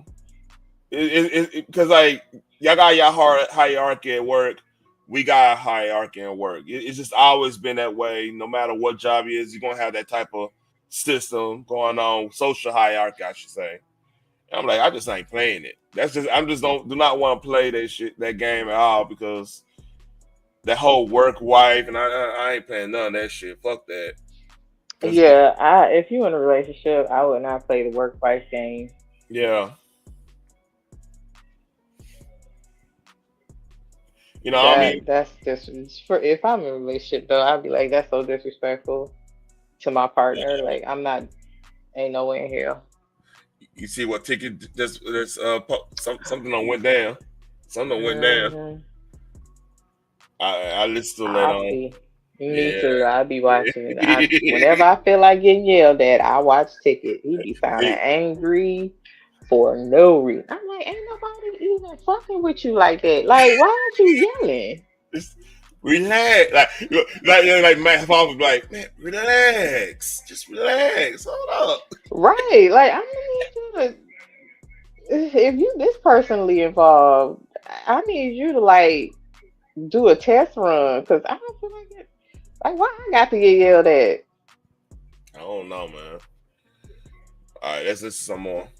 Have to be necessarily your girlfriend. I'm just saying, like, this is a sign that you're attractive in general to people, right? The next one is often people remember details about you. Unfortunately, this is true as well. We have found, based on a couple of research, but one in 2003 that I'm thinking of, they found that often people literally devote more attention and memory resources to people that they believe have attractive faces. And so what does that mean? It means they actually quite literally remember more about a person if they're attractive and attentive. Now, of course, if a person is more avoidant, fearful, or dismissive, they may not do this as much, but they still do it more to someone that they find attractive versus someone they don't find attractive, right? That just makes scientific sense. Like, if you saw, if somebody you like, think of a celebrity you saw, like, oh my God, type shit. I don't know. Like, if I saw, let me put it in perspective. If I saw Maya, you know, I love her. Huh? I love her. Yeah, because Maya, like, she aged gracefully as hell. You could tell she still got that spark on her. Like, she didn't lose her soul. She has not been tainted, yes. Yeah, and like, even though she's been with a couple rappers, but like, you could tell she still kept her dignity, if that makes sense. So yeah, she's also been celibate for the last, I think, 7-8 years. Hey, and that does it too. But like, she's still bad. Like, I mean, I'm just talking about as a celebrity thing. Like, yeah, I see her. Like, okay, I'm gonna remember seeing her. Another person I remember going to Washington D.C. I went to Washington D.C. Right after the Olympics, after the Olympics in '96, the Atlanta Olympics. And I was the church my cousin went to, because he was living in DC at the time. Dominique Dawes, she was there, and like, that lady was so fine to me back then. I'm like 11, 12 years old. That lady was so goddamn fine to me. It was, and no, it's just no. It wasn't even like, it wasn't no pervert. It's just like, just had a pretty. I mean, somebody just looked angelic. Like, she looked angelic. I'm like, it's just, I can't. But you also know that, now that even back then, they pushed you out there like that. You were never allowed to have a blemish, show a blemish, no type of imperfection. Oh, no. But like, she was at church at that, I forgot what Baptist it was, Baptist church, and like, I could not focus at church at all. I was like, I'm like, what? It stuck with me. That's the one. Like, we went to go see we see all the sites. Found people, like, we found like family members on the memorial type shit. We remember all that. But that one thing, me and my cousin was older than me. He had just came back from the Navy. He was on leave from the Navy or whatever. And he was like, "Is that Dominique Dawes?" I'm like, "Yes, that's Dominique Dawes at church." And now I can't focus at church. Lord have mercy. And man, she's still, that lady's still fine. Yeah, I think the last time I seen her, and not in person, but I think the last appearance I've seen her make, I would say, was in Missy Elliott's video, We Run This. I actually liked it. I love that song too. But yeah, she was doing her thing in that video. All right, this is her today. And she still look good. Oh, she looks good. Yeah, I'm like, yeah. I could not take my eyes off her. I mean, ain't too many women. Ain't too many women. I just like, look, I cannot take my eyes off. I just can't. Okay, Lauren Hill. Lauren Hill. You just too good to be true, honey. Yeah. Yeah, I mean, of course, my wife. Like when we, that's. I mean, that goes. Yeah, that well, not to her, but for me, that goes without saying. I understand what you're saying. But yeah, that affected me as a young man. I mean, sure, I'm like, oh, I'm not going to focus at church no more. I don't even know what the sermon's about. No, I'm not gonna focus no more. You just gave up altogether. No. As long as I'm like this, I'm never gonna be at this church again. If she's right there, I know that. And she was there by herself. I'm like, oh my God, if I was just older. That's what I was thinking in my head. Like, if I was just older, why had to be a year right now? I want to be, because I think she was like 19, 20 at that time. I'm like, man, if I was just 17. And you were 12. I was 12. If I was 17 at least. 18, come on, we gonna make it happen. But that affected me as a young age. Child therapy. Well, that's cool. That's normal, I would say. Although I'm still gonna call you a little young pervert, but that was normal. Hey, at least I'm honest about who I was attracted to. That's fine. Heavy D was my first crush, and I don't even like light skinned dudes. I'm just saying. You just like the confidence on that was on your type of time. Listen. I already know what time it. Listen, that was a sex appeal that cannot be explained. Like, he was dancing and rapping, and when he did the Bo Diddley, I was like, Lord have mercy. He was actually before his time. Like he was swag before swag. If we'd have came out right after Pac and all that situation happened, man, he would probably be way bigger than he ended up being. But then again, if you think about it, Heavy D paved the way for Biggie. Heavy D, Bad Boys, and Heavy D paved the way for Biggie. Biggie sat on his lazy fat ass and ain't moved. Fuck Biggie. But Big was lyrical motherfucker. With his cockeyed ass. Shit, yeah, he saw them lyrics. What you talking about? Hey, them lyrics is questionable to this day. Oh, okay. You just being a hater now. You just being a hater now. Here we go. People pay attention to more attractive individuals. Even this happens like in interviews, right? People might remember what you say more in an interview, or they might take what you're saying more seriously or more specific. Yeah. He is Gemini. That's right. Yeah. Because they find you attractive. That does happen as well. Job interviews is what I meant, okay? The next one is people actually maintain or make eye contact with you. Sometimes what you might see is it's not eye contact, but it might be that someone is staring at you. I know it sounds weird. And when you look at them, you notice they look away, but they are in fact looking in your direction, okay? Eye contact or putting visual resources. Something to that too. Now, at the barbershop, this barbershop talk. I'm get. Okay, give me a minute. My phone running hot. I gotta drop down real quick. I'm sorry. All right, I'll give y'all a little. There's a thing and people talk about, like, I don't know. I gotta have feedback on this, but like. One of the stereotypes the sisters have compared to everybody else outside or whatever is, and this is regional. This is not a generalization. This is more regional. A lot of sisters don't know how to really flirt, as well as, let's say, other groups. So this changed, of course. This is an antiquated stereotype, but like. I didn't know, like, a lot of times when I was out there dating, a chick would just sit by, a sister would just sit by me and don't say nothing, expect me to say something to them.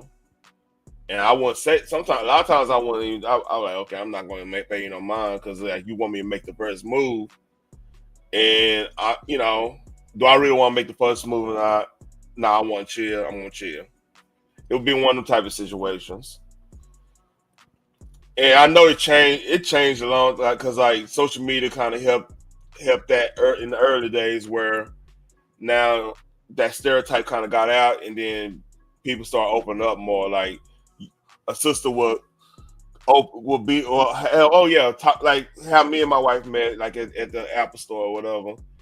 We just start talking about Apple stuff, like oh yeah, the new app. It was like a 3GS at that time. Start talking about like stuff like that, and then damn, we got a conversation going on. So it was something between probably 96, 97 to like 2009. Something flipped where it was more. The conversation got better. Like I feel like the conversation got way better with it because I used to be just a chick would just sit by you and expect you to like pay attention to them. You know what I mean? It just, to me, it kind of used to turn me off of that because like it's like, oh, you expect me to say something to you, so then you expect me to keep chasing you. I overthink things like that. I'm like, okay, you run the game, you trying to, you know, if I pursue you, and then you know you start playing games, so I ain't, you know, I'm not gonna like that. So if nobody you can't come and like, hey, let's say, you know, say a funny joke, like not even a funny joke. Let's say something funny that's happening right there. A lot of times, like, it's the funniest shit. Like when I started getting back in the gym, I started getting back in the gym like when I was 24 years old, right? And the flirt, this was the auntie flirt, I call it, when like a Kruger will see me at a bar or whatnot and be with their friends, and they'll tell their friends, "Ooh, I need to start going to the gym," that type of shit. So yeah, shit's crazy, man. I'm like, I couldn't imagine what people going through right now that on the dating scene towards a particular person is actually a very strong nonverbal indicator of somebody having some sort of interest or attraction, okay? And research does show that individuals who are more attractive actually receive more substantial eye contact from other individuals, like just in general, okay? And that's not necessarily meaning that if this doesn't happen, you're unattractive. But again, we're saying that these are more common with those who are attractive. So what's the reason why I thought this video was important? One, somebody requested it on my main channel a while back. And so I thought, okay, let me make it. Two, the other reason is because if you are an attractive person, there are some truths to, we were just talking about them. If you're more attractive, there are certain social things that can happen, both good and bad. And you might not be aware why it's happening. It can confuse you. It can make you feel like maybe more pulled into your shell because you feel like, why are people always staring at me? Am I weird? Am I something? Am I, you know, a bad person? You might take these as a negative thing, whereas most people view the context of attractiveness as a good thing. And so if people are staring at you, it's probably because you're something that they want to stare at. I didn't mean that in a weird way, but it's not that you're a strange. What I found out too, man, is especially younger dudes. Oh shit, yeah, what up, CP3? Especially with the younger dudes, like when I was younger, you used to kind of think the opposite sex is damn near like an alien figure type situation.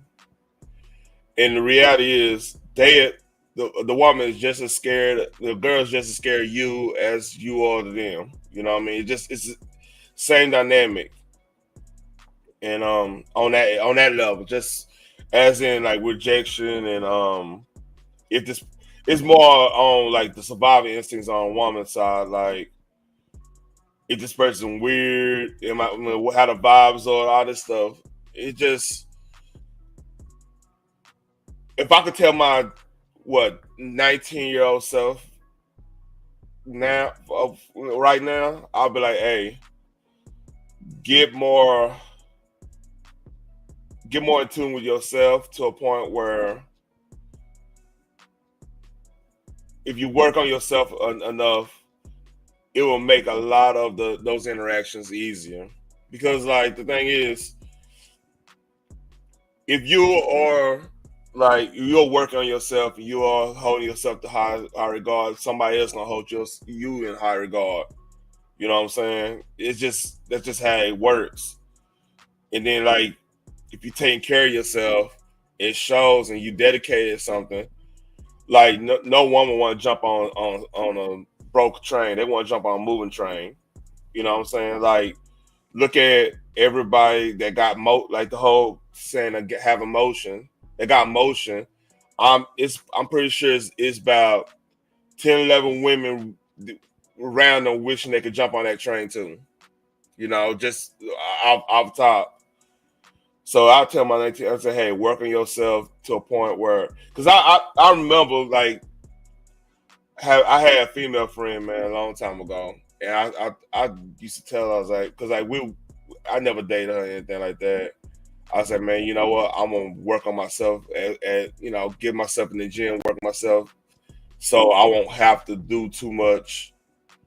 A lot of stuff would be like already worked out. Like if they want to be with me, it's gonna be something gonna attract them to me. And she was like, you don't have to do all that. Yeah. Funny how that worked though, because like when you do work on yourself, all of a sudden like everything's easier. Cause like why would a good girl want to get with the bag, you know, the dope man? You know what I'm saying? A lot of times that is like a lot of that sense of purpose, protection. They see that power. They see them got a little power in their neighborhood or whatever, which is fleeing in a way. Like you got power until you don't. It's always a bigger dog. It's always a law enforcement type of situation. But it's like a false sense of masculinity type shit.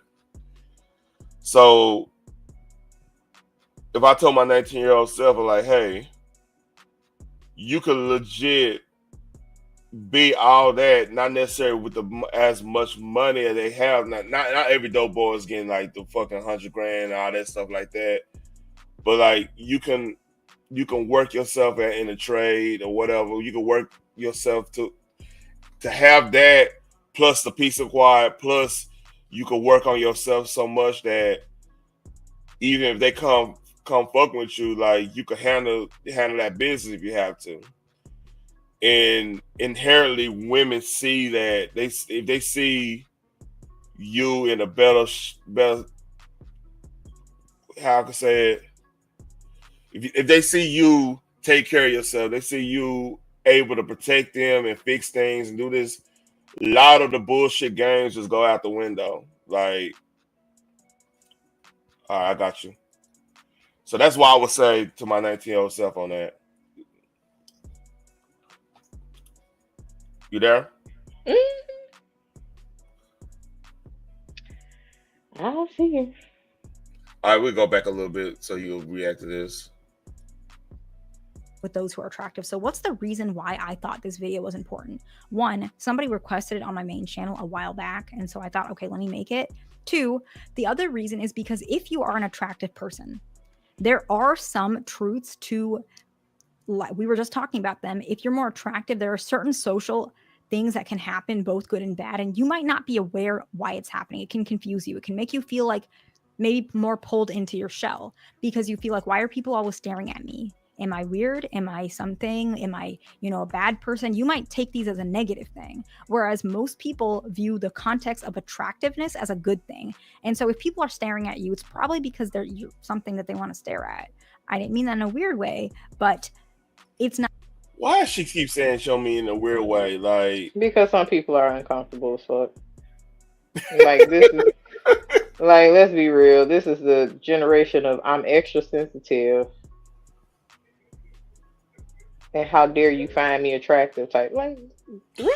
Man, I remember. Oh man, I remember when I first interacted with somebody like that, and like this is dating Taryn. This is I want to say this is back in 2007, somewhere around that range. And I was at 24-hour fitness. I'll never forget this. I went to because I had just got for work. And I went to this 24-hour fitness, right?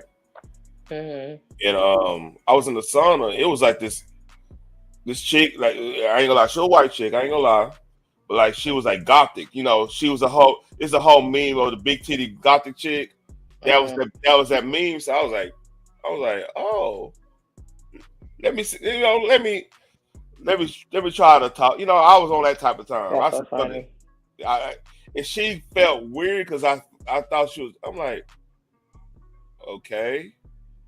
It was weird to me too. I'm like, all right, you know, hey, I didn't even I was like, all right, this motherfucker crazy.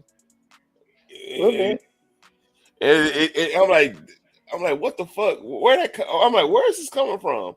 And come to find out, it's the colleges, because yeah, you know, it come from colleges, man, hands down. Because she went to TWU, and that's when I realized, oh, you know what TWU is? No. Texas Women's University. You, man. Now the nasty stereotype Texas Women's got right with it. That was like they used to call it. This is not me saying it. If anybody try to cancel me, this is what they said. They said it was the reform school for hoes. I'm not lying to y'all. That's what they used to say. Call it.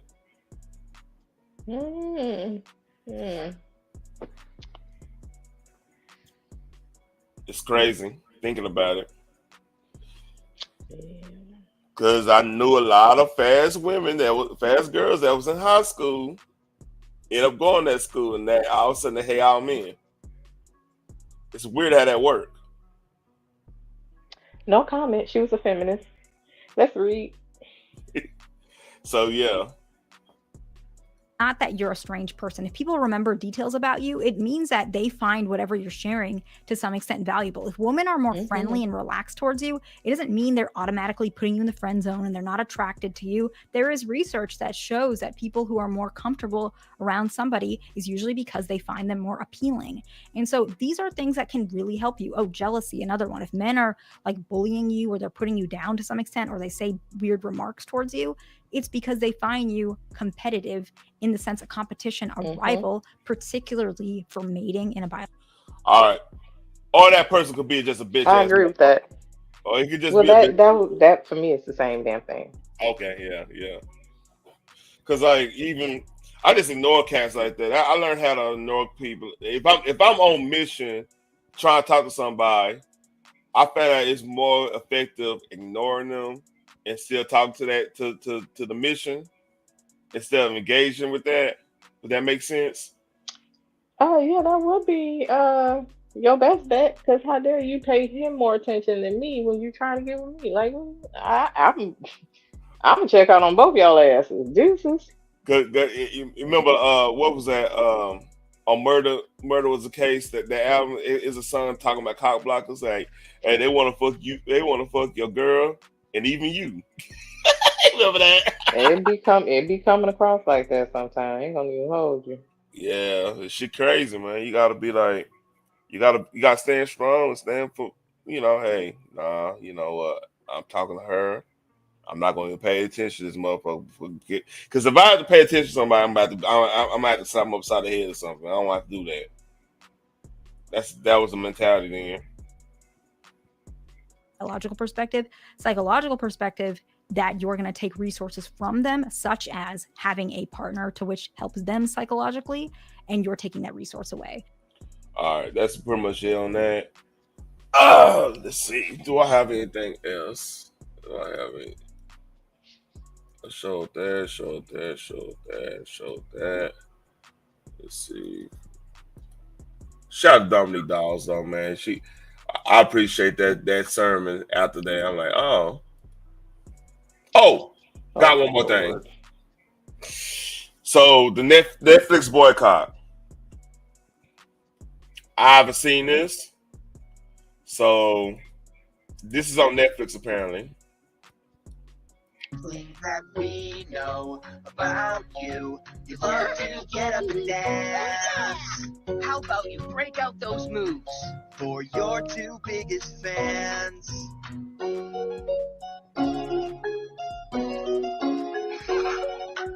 If you're not sure what to choose. What the fuck am I watching here? Is that Coco Melon? Yeah. I want to talk to my wife. I'm going to talk to my wife. This is crazy here. Think about all the things you like to do. Just be you. Just be me? Yep. When you're trying to decide, think about all the things you like to do. Just be you.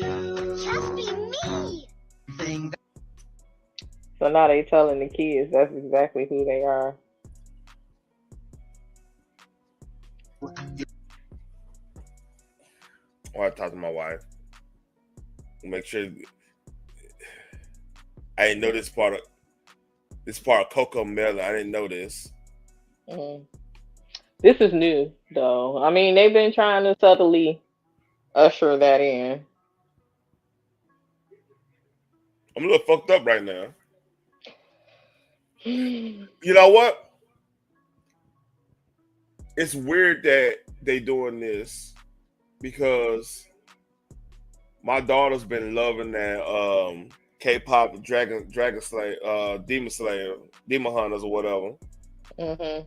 Actually, pretty good for 3D anime, based off K-pop. Mm-hmm. I ain't gonna lie, them girls can sing. I was like, shit, these little Asian girls could blow. Have you watched it? No, and I don't allow my children to watch it because a lot of this stuff is, especially kids shows, are of what you just witnessed, and I'm not doing that. Like you're not gonna shove this down my kid's throat. I'm with you on that. You're not. Like I said, I actually watched that with them. It wasn't bad. It was I get to decide when we discuss the sexuality and all that other stuff because that's what people do in their bedroom.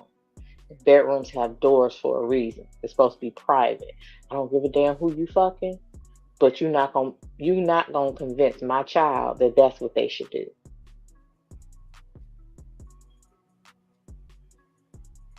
Yeah, I'm trying to see.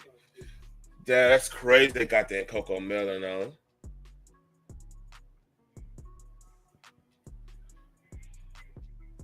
I gotta find the libs of TikTok.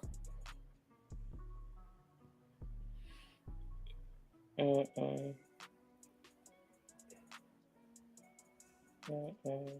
right, here's another one.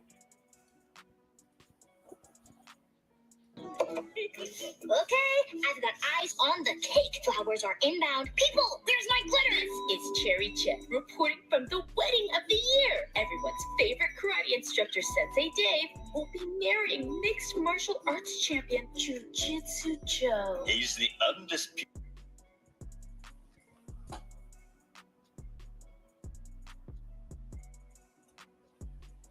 Phoenix.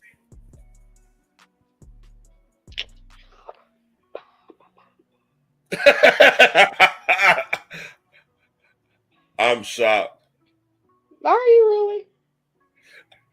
No, I'm not. Like really shocked? Really?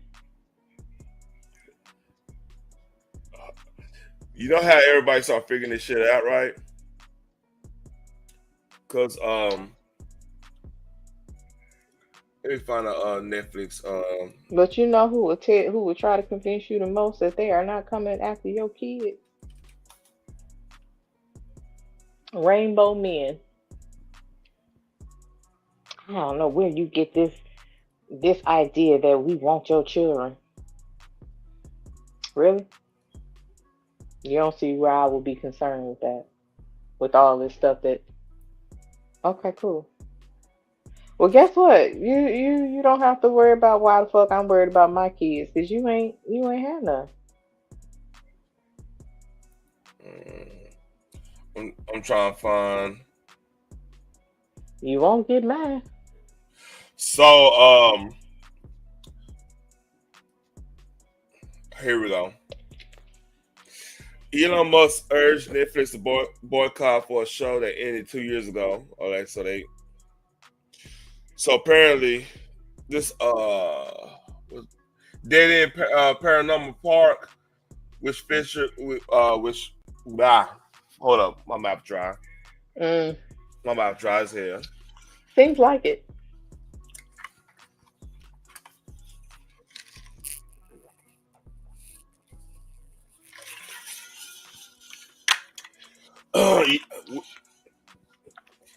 They had a trans character on that show.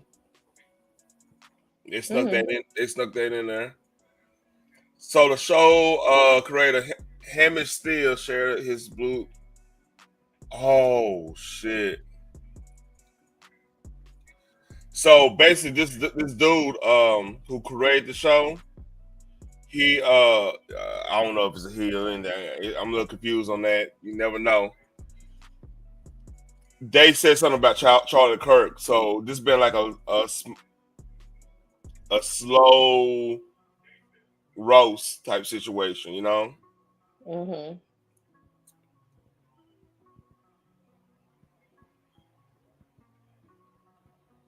Yeah, I want to talk to my wife on this shit. It's crazy. I didn't know they were going down like they were doing this. That I bet you a lot of Negroes wish they listened to Monique back now. Mm-hmm. Oh, I meant to send you. You got something else? Yeah, I knew I meant to send you something. I knew it. Hold on 1 second. Shit's getting spooky out here, man. Speaking of, all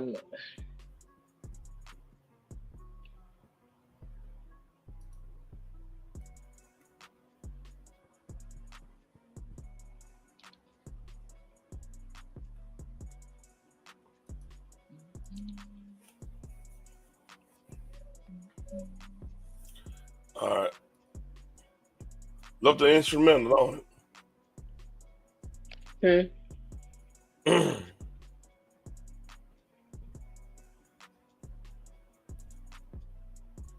So wait a minute. This is Yikes added twist. Scientists a show for 7-year-olds on Netflix showcases young students coming together to set up and celebrate their teacher's gay wedding. Oh, and Barack and Michelle Obama are the show's investor. Oh, Hold up.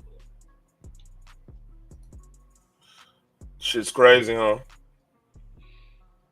not shocking. Obama just recently came out and said all little boys should have gay mentors.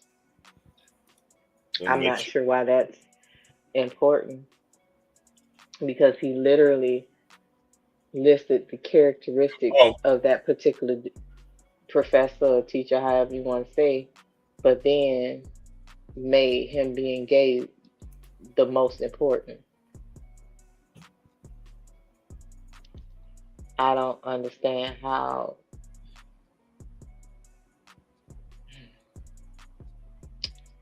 that's just stupid. Oh yeah, I'll be cussing him out in a minute. Oh yeah, I see him on. Yeah, I'm not jumping up and. Oh no, I didn't know this. The Babysitter Club pushes transgender. Oh shit, it's more. The Babysitters Club. Do you know how old that story is? Hey, here you go. It took a while, but we finally found a file for a Bailey Del Vecchio. Is 32 Burnhill Road still the current address? Yeah. Have you been giving him fluids? If he's dehydrated, we'll need to place an IV. Have him change into this. No. No, they didn't do this, did they?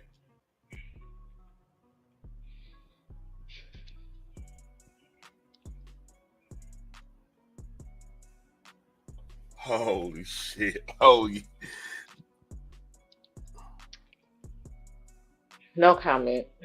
Because if I do, we both be fucked up right now. Oh, it's another thing. Hold on, I gotta find it. It's another thing.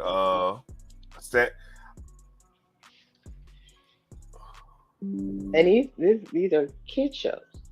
Oh, of course. Kid shows. Why wouldn't it be quick kid shows? Libs of TikTok.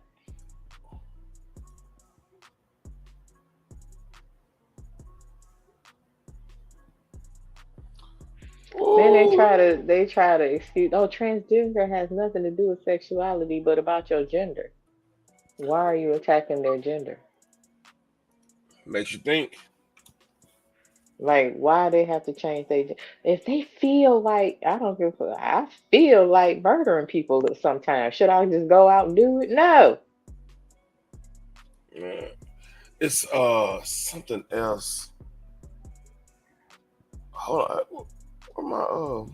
There are times I would like to take my baseball bat and beat the hell out of people that are getting on my nerves. Because I feel like it.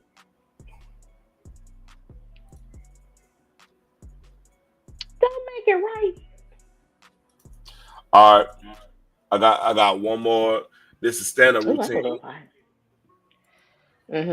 Just got a little Detroit in you, girl. You know. A little bit. Speaking of. Hold up. I woke up to Detroit this morning. All right, hold up. Now, this is a comedy show. Factory default vaginas are the divine gateway of life. Our species could not exist without them. I will never take that away from you because I don't want to. And also, there are plenty of things an aftermarket vagina can do that a stock vagina cannot.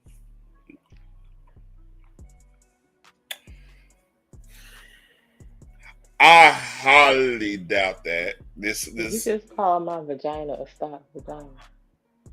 He said he literally called your pussy stock. For real.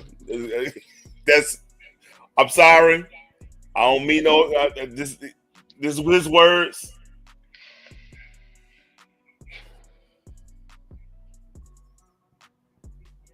Fuck it. Hey, we like stock. I like stock. I don't need modified. Only thing I want modified is my car. I actually drive. This is my issue with that. Stop trying to add shit. Put paint where it ain't. I am not a fucking adjective. But they think you are. Like, you keep trying to add extra shit. For what? You know what? You a cis? Oh no, bitch. I'm a woman. I'm not a cis woman. I'm a woman. Venus, you know what? I'm sorry. I didn't do this. All right, now we better. Yeah, they are transformers. The Transformers will return after these messages. I love that. I'm sorry, man. That don't make no fucking sense whatsoever.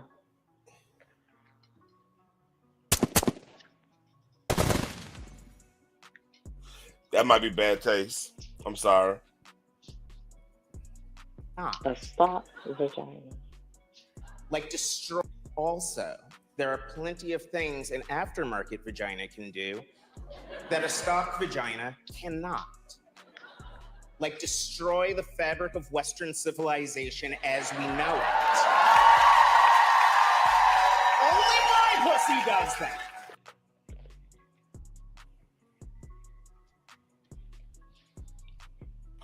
Help me on this. And it's a whole bunch of women cheering this shit on. Please help me. I don't know what to say. Help me. You don't know what. Yeah. I have no.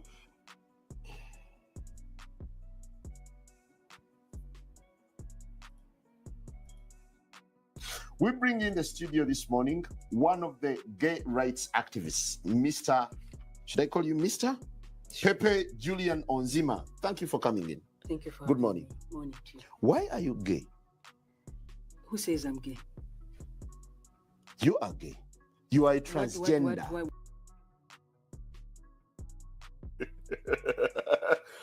Makes sense to me. Why was you fighting so hard to be the opposite fucking sex?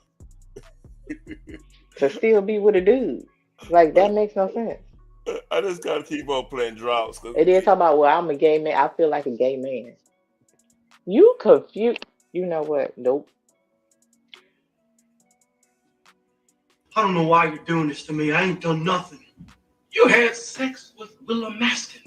Ain't nothing wrong with that. She's 18 and legal. She's retarded. Very much so. Close the doors for me for a quick moment. All right, it's been. I don't know what to say. Only my pussy can murder the little baby Jesus.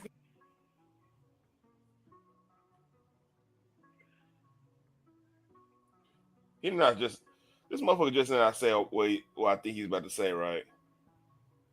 Or he did say. I don't know where the fuck he going with it. But okay. Let's keep going. Before he even has a chance to start an apocalyptic death cult and ruin the world. That's miracle pussy. That is how I define good pussy.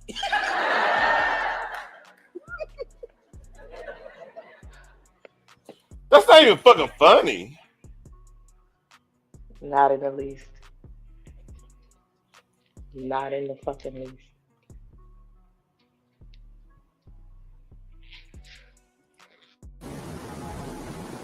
I am not gay. I have relationships with women and sex with men. And I got news for you.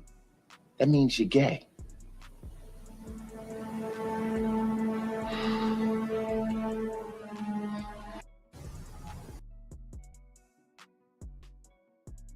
I don't help me, Phoenix. Nope. Help me. I don't know what to say. I know they need help.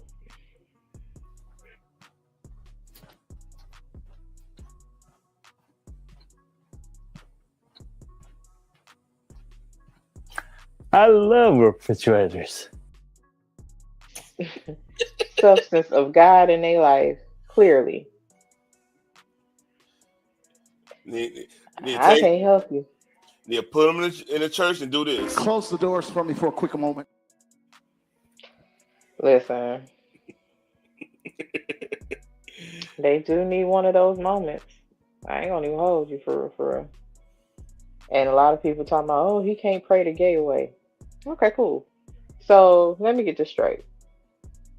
You mean to tell me God can perform every other miracle on earth? Like, oh, thank God for my career. Thank God for, for any and every other thing I do in life. But you can't get me back on the right track as far as my sexuality. No, that's impossible.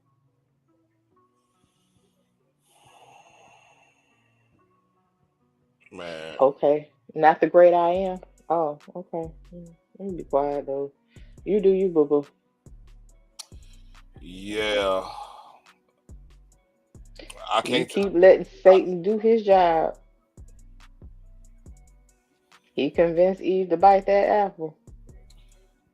I guess he can convince you were not supposed to be born a man or a woman. You were supposed to be the opposite. But Satan can perform that miracle, but God can't. Okay. I'm gonna be quiet. I'm gonna go through this next 20 seconds. Before. Yeah. I do also realize, of course, that last joke may offend some Christians. And it is very important to me that you know that I don't care. That's cool. Guess what, Pooh Bear? Look, you gonna care on Judgment Day.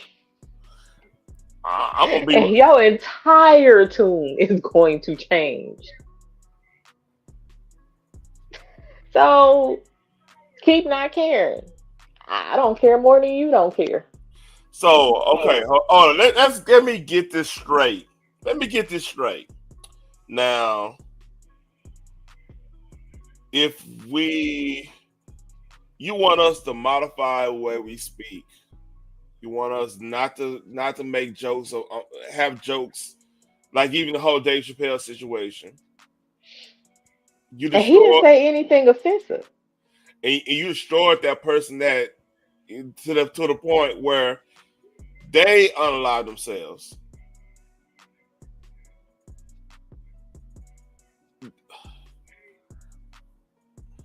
No, Dave Chappelle joked. And it wasn't really even a joke. It was a story of his friend whom he gave a chance to. And he said that it was his own people that were bullying him on the internet. Exactly. And to the point where they took their own life. Exactly. I just said And that, for some reason, Dave Chappelle got backlash for that. He said, don't punch down on people. Don't punch down on my friend. My friend was who they were, but they were also trying to be a comedian. And every day they'll get online and their own people would be the ones dogging them out. That part. It's to the point where they didn't even want to live anymore. And somehow we're the enemy. I don't know what to say. Like, you basically saying, hey, well, I don't care. They don't care about offending us. Then why should we care about offending them? I don't give a fuck either. Why we don't keep the same energy? Why we, like, you say, well, T people exist. Okay, now if we say, well, we don't care if you exist or not, that's a problem.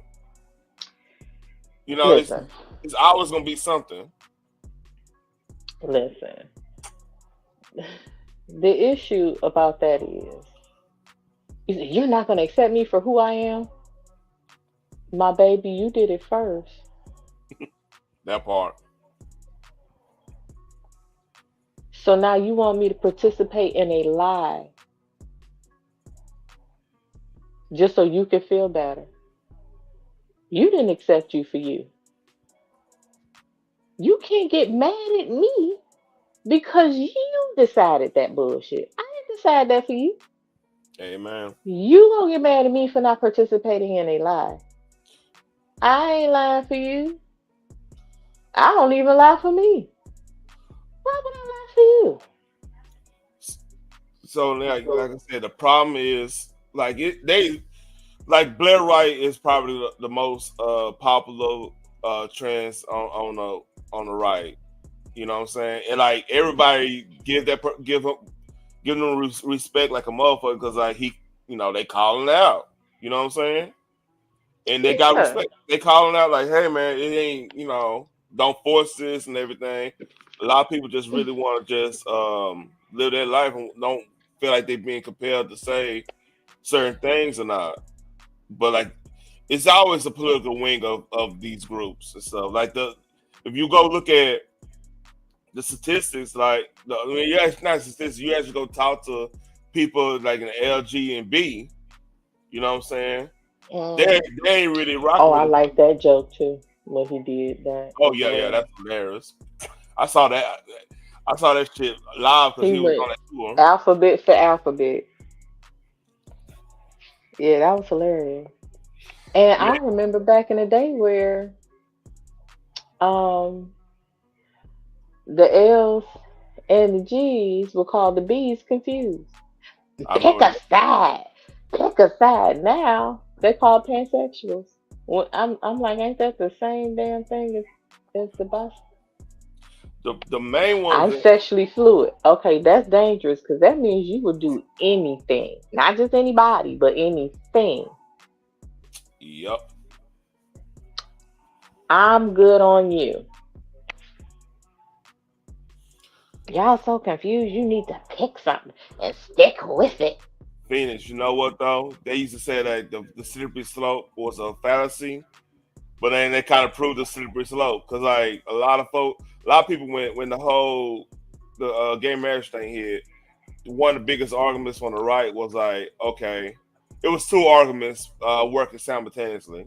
The libertarian argument, like, hey, why the states are even involved in the marriage business in the first place?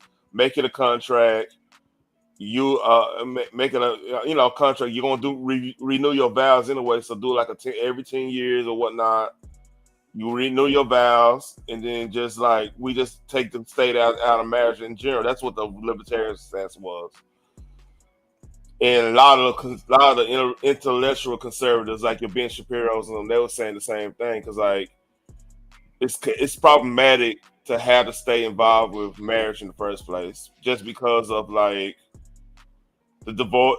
They kind of push the laws and divorce and everything like that. If it was more of on a, just a personal contract type situation, the prenup, everything be cleaner, and you won't have to stay so involved with the process of like custody and everything. That's their argument. You know what's funny is that they highlight divorce more than they promote marriage.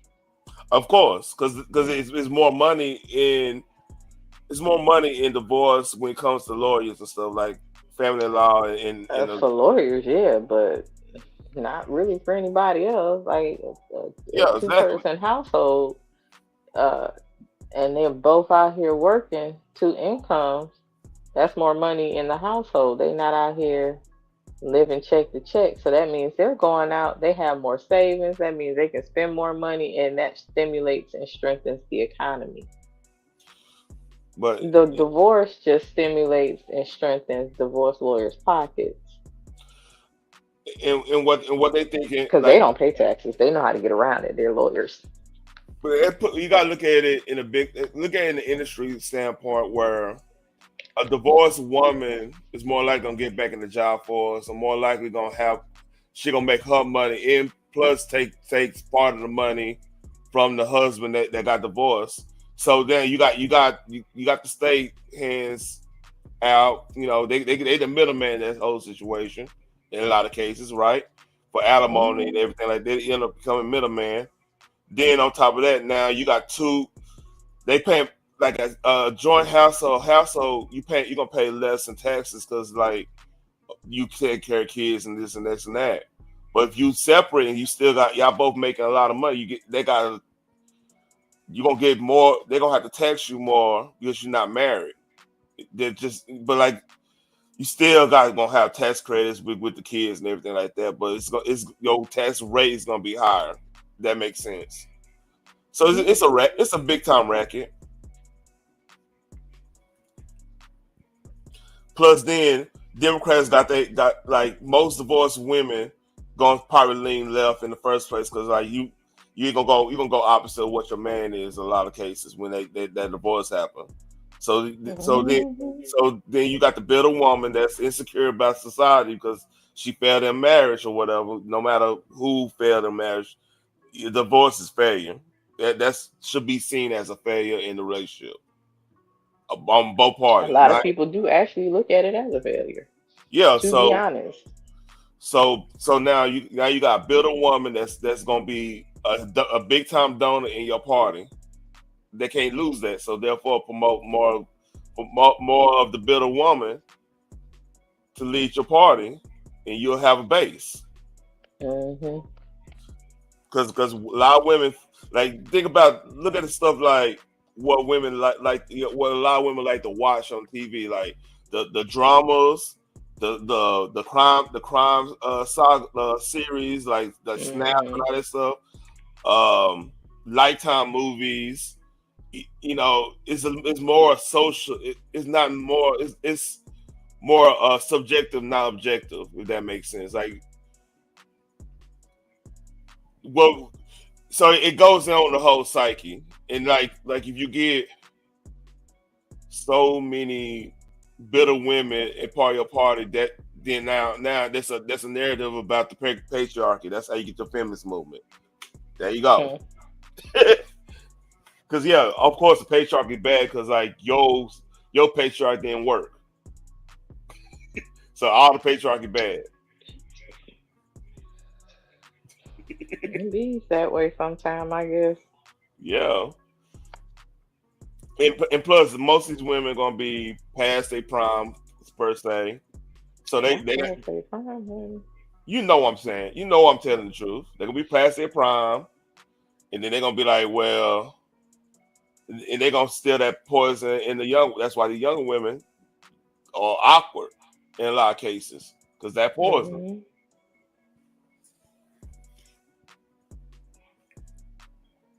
So let's go through the DL Hughley thing, and then we'll be done. Okay, because this is funny. Only achieve something via handout. We are capable of great. Nobody said that you only capable of do it. Then do it. By the way, just there complaining. What's up? Just for context, this is the Righteous Perspective reacting to Anton Daniels doing a rant. As you can see on Who by the title, D.L. Hughley, Amanda Seales, Ricky Smiley, and I think there's a couple other people, but go ahead. So, was this in context of like D.L. Hughley, what they were complaining about? Because they always complaining. So He says it in the beginning, so if you missed it, just rewind it and let him go. All right. Says is racist to say that black people can only achieve something via handout. We are capable of great. Nobody said that you only capable of do it. Then do it. Do it. Stop sitting there complaining. I don't like the fact that they saying it. Then do something. What's going on, everybody? Welcome back. Welcome back to the channel. It's your brother Wise. We have to check out this video. Anton goes completely off, and I am in 100% agreement with everything that this brother says right here in this clip. Phenomenal. I couldn't have said it better, to be honest with you, man. Hit that like button, share this video, subscribe to the channel if you haven't done so already. Go over there to Millionaire Morning Show and go check that brother out as well. He's doing good work over there, man, but he cooks right here. Let's go. If y'all so great at what it is that you do, then do it. Create your great community. Increase your property values. Fix your neighborhood. Stop the killings. Snitch on the killers that's in your neighborhood and the people that's selling drugs to your community. You can choose to raid the caravan, or you can choose to guard it. This is a game where slaying monsters are not the only... Get good grades. Stop needing incentives in order to get you into STEM programs and start going into AI machine learning and cloud infrastructure. Do it then. Stop sitting there telling us what you don't like and what you don't like people saying. Then do it. Most people that actually is about that life, they use anything that anybody say against them as negative motivation in order to propel them forward. We don't want to hear that no more. Do something, bro. Keep on complaining and whining about what people saying about you. Don't nobody care about how you feel. Do something. Everybody want to sit there and complain and talking all of this. Now, I don't like how you feel about me. I don't care how you feel about me. The results speak for themselves. They can talk about it. They can complain about it. But the fact of the matter is the numbers don't lie. You can feel however you want to feel. You can go back and forth. You can make as many reaction videos as you want to make, but the results is going to tell the whole tale. You better than me? Then let me see your numbers. You greater than me? How many times have you actually show me? Show me. Because all of the numbers say differently. and you losing. You've been losing your entire life. Your whole life, you a loser. You failed at everything you ever did. You never did nothing successful. And the only reason that you got a job that you got right now is because you work for somebody that don't even look like you while complaining about the very system that you exist in. You can't even sustain yourself. You can't even take care of your own chick. You can't take care of your own kids. You complain about child support. You don't have the capacity and you don't have the results to actually show us that you're doing anything other than what you're doing right now. Typing hard with no profile picture. You a loser. Everything about you is loser. Your parents don't like you. You a loser. God damn. Damn. Oh shit. Shout out to Anton. Shout out to Anton, man. Hey, hey, sometimes you gotta go. Hey, go straight to the bone marrow, man. Go straight to that. Is he wrong? But he's gonna be like Charlamagne the guy. He keep that shit up. He gonna be what? Running away from folk. Oh, he like to squabble? Man, listen. Cause somebody gonna be highly offended. I don't know. Anton might got some hands. I don't know, man. That's Detroit. He's from Detroit. Yeah, he might got some hands. You might not be running there. Test it, but you know. Yeah, I mean, I wouldn't advise. Chick don't like you. You a loser. You don't have the ability. When you die, you're gonna die in debt. You don't even serve God because God said you are to leave an inheritance for your children. You don't know your children. You don't have the capacity to leave them an inheritance. You can't take care of nobody. You can't even take care of yourself. You on Section 8. You a walking handout. All the way up until the time that you go to prison, we're gonna be paying for your prison meals. You ain't cool. You ain't sweet. You ain't successful. You a loser. Everything about you is a loser. You a loser face mentality having, should be in the dictionary right next to the word loser. All of y'all is losers. All of you left liberal leaning. I want a handout. I'm begging diversity, equity, and inclusion, protesting. You a loser. Real winners don't sit there and go outside with a protest. They monetizing you, you sucker. The only ones that's getting paid is the Al Sharptons, the Roland Martins, and the only reason they leading y'all in protests is because they getting a check. Kamala Harris proved that when we started pulling her political donations and all of this stuff, they was getting $500,000 checks to over there and lead y'all in. That's your leaders? You ain't even got no leaders. Where your leaders at? Where your black leaders at? You don't know them. You don't follow them. You ain't read their books. You ain't got their biographies. You don't do nothing. Where your leaders at? Where the leaders at? Ain't no leaders. It's just you by yourself, you loser. Damn. Keep telling me about what y'all doing that's so great. Who your leader? Umar Johnson? You gonna build a school too? Damn. How many people you employ? Damn. Nobody. You ain't even got a job yourself. We're not even gonna talk about employing nobody because you don't have a job. Broke. One paycheck away from losing everything. Go and live in van life. Nobody worried about you. You know why I don't care about when people say stuff about me? Because they have no power. You have no power. You can't even survive on your own. I watched the guy that did a live stream about me one time back in the day. Y'all know about it. He was homeless. He was taking showers at the gym. He was homeless. What am I supposed to do? Fight this dude? Am I supposed to fight him? He was homeless. He was taking showers at the gym. He had a... This goes back to the other night, man. Sometimes just laughing at the ridiculousness of the situation is the best medicine of it. It's just something when you hear something so outrageous, it even made me like sometimes something so outrageous, you just have to laugh like, what? What the fuck? Yeah, man, like what the fuck is this person talking about? That's why I said in the chat, somebody that can't even lift up their fucking... Man. If somebody is calling you fat and they got like 2 backs and 3 stomachs. I'm just like that is like the biggest, and pun intended, audacity I have ever witnessed in life.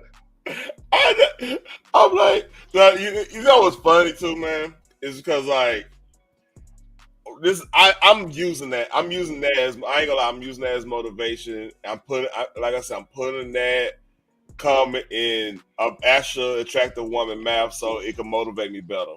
That's what I'm doing because like it was so ridiculous. I just gotta use it. I just have to use it at gym. It was so crazy. Like, I'm like, where? See, here's the thing. Earlier that day, one of my one of the custodians, she was doing the lawn out of where I work at. She was doing lawn in the rider one of them riding lawnmowers, right? And it got stuck on the curve. So I'm in the break room. I'm over here making me some breakfast and stuff right at the gym and everything. And she was like, "Hey, can you come in and help me get this at the thing?" I was like, "All right, I'll go and do it." And I literally, no bullshit aside, just lift up the thing and pushed it. And she looked at me like I was fucking Hercules. You remember that movie Hercules back in the Gap? She looked at me like, what the fuck? So I had a little ego that yesterday. Like, I was like, damn, I'm really I'm fucking strong. Still that fucking strong. I felt myself a little bit. Then that shit happened. I'm like, all right, I'm gonna have to. It's too good of it's too crazy of an insult.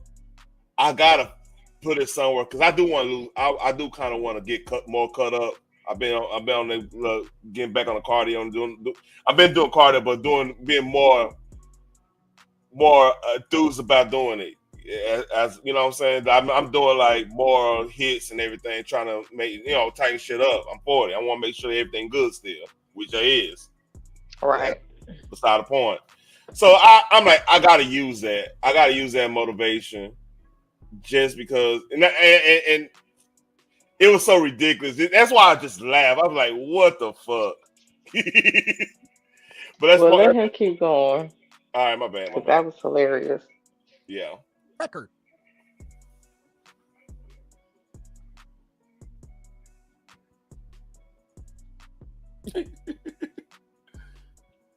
Nobody is afraid of you.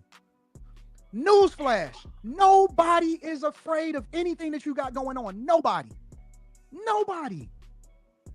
Not a soul on this earth. They trying to save you from yourself. Handpick them one at a time. Maybe this one can get it. Nobody is afraid of you. Nobody. We know you have zero power. You a Twitter typing, no power having, can't give nobody a job, begging for one yourself.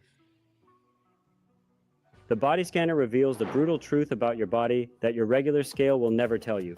For weeks, my scale showed I wasn't losing weight.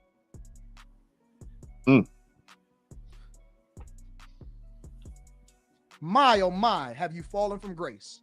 Keep on calling each other king and queen. What is that, a term of endearment? A term of, kings and queens don't live in Section 8 poverty. Not at all. That's facts.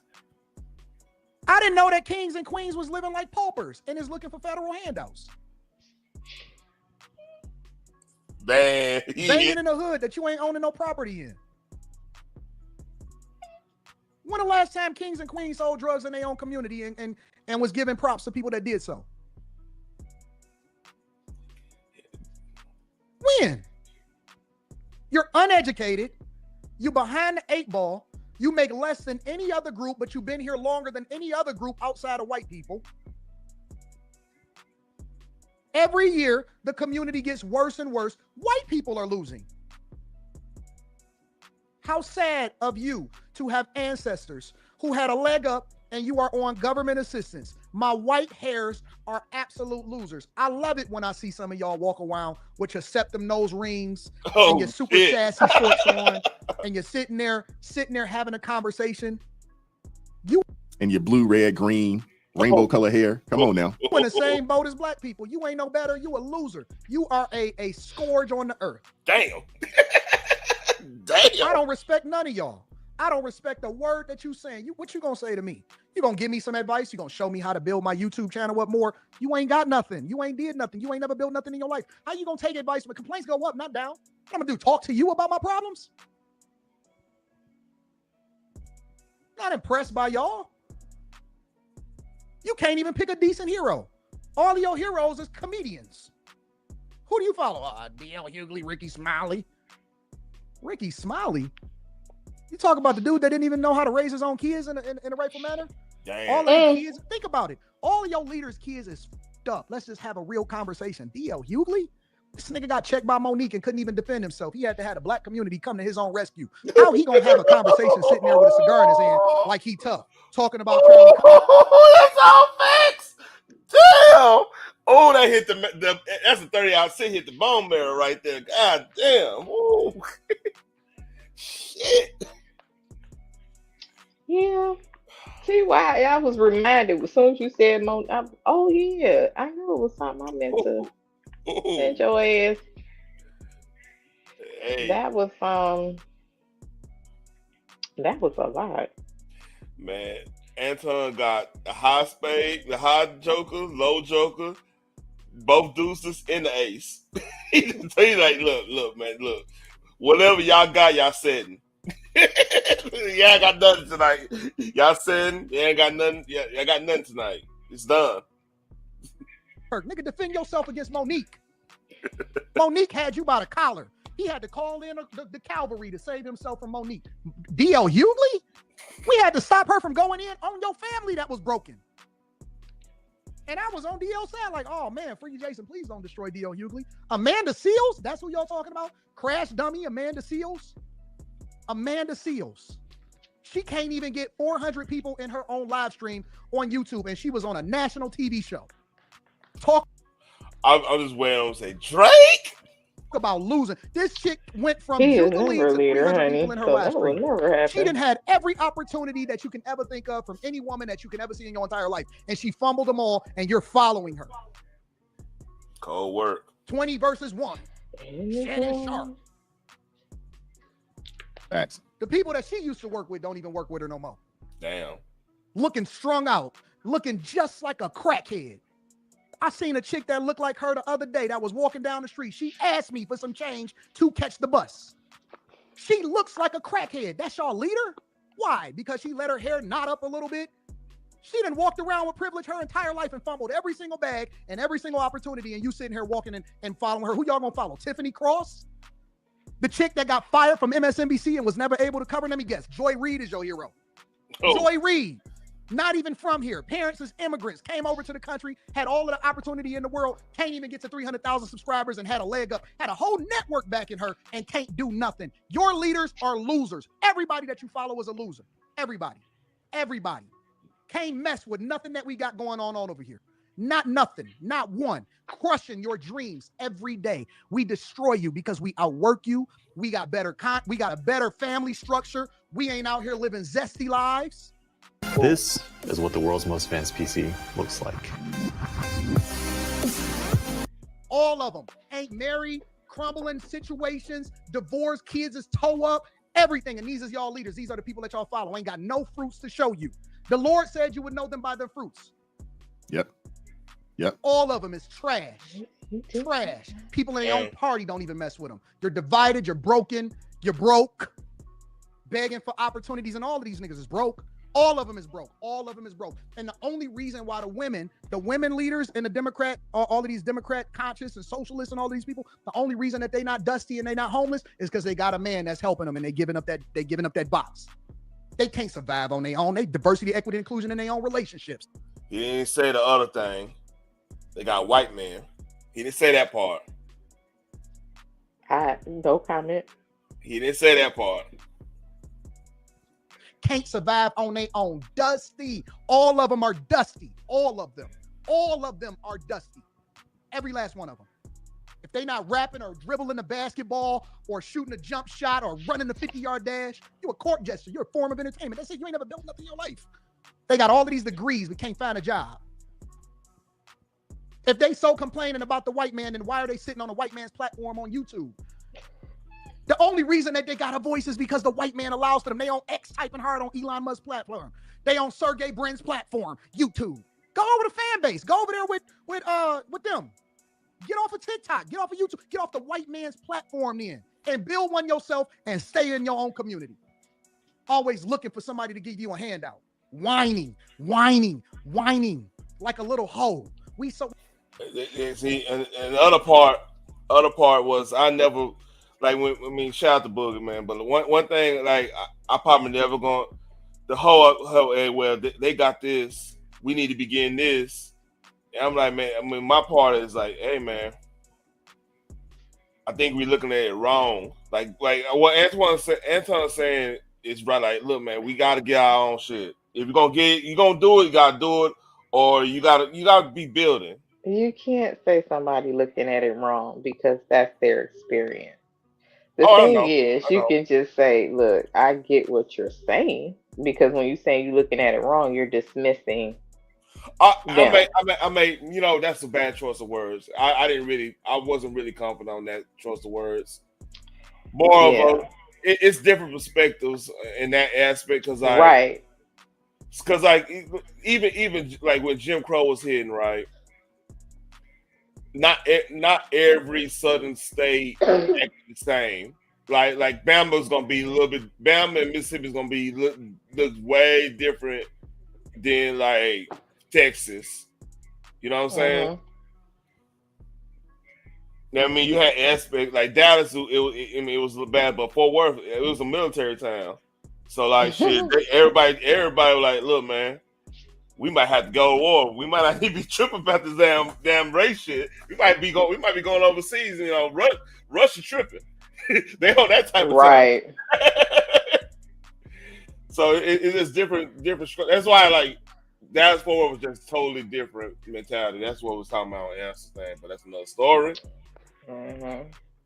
We hate women that whine all day. Yeah. That's what y'all sound like, always begging. Please, y'all gonna give us some reparations. Trump just recently gave y'all another $500 million to go to the HBCUs. You're welcome. Based off of what we've seen witnessed at TSU, we want a refund, man. It's a waste of money. And to that point, yeah. There was a lot of HBCUs when I believe Obama was in office saying that they weren't getting enough funding. Of course. And you had Democrat, and he was allegedly black in office, and you had to beg for funding to stay open.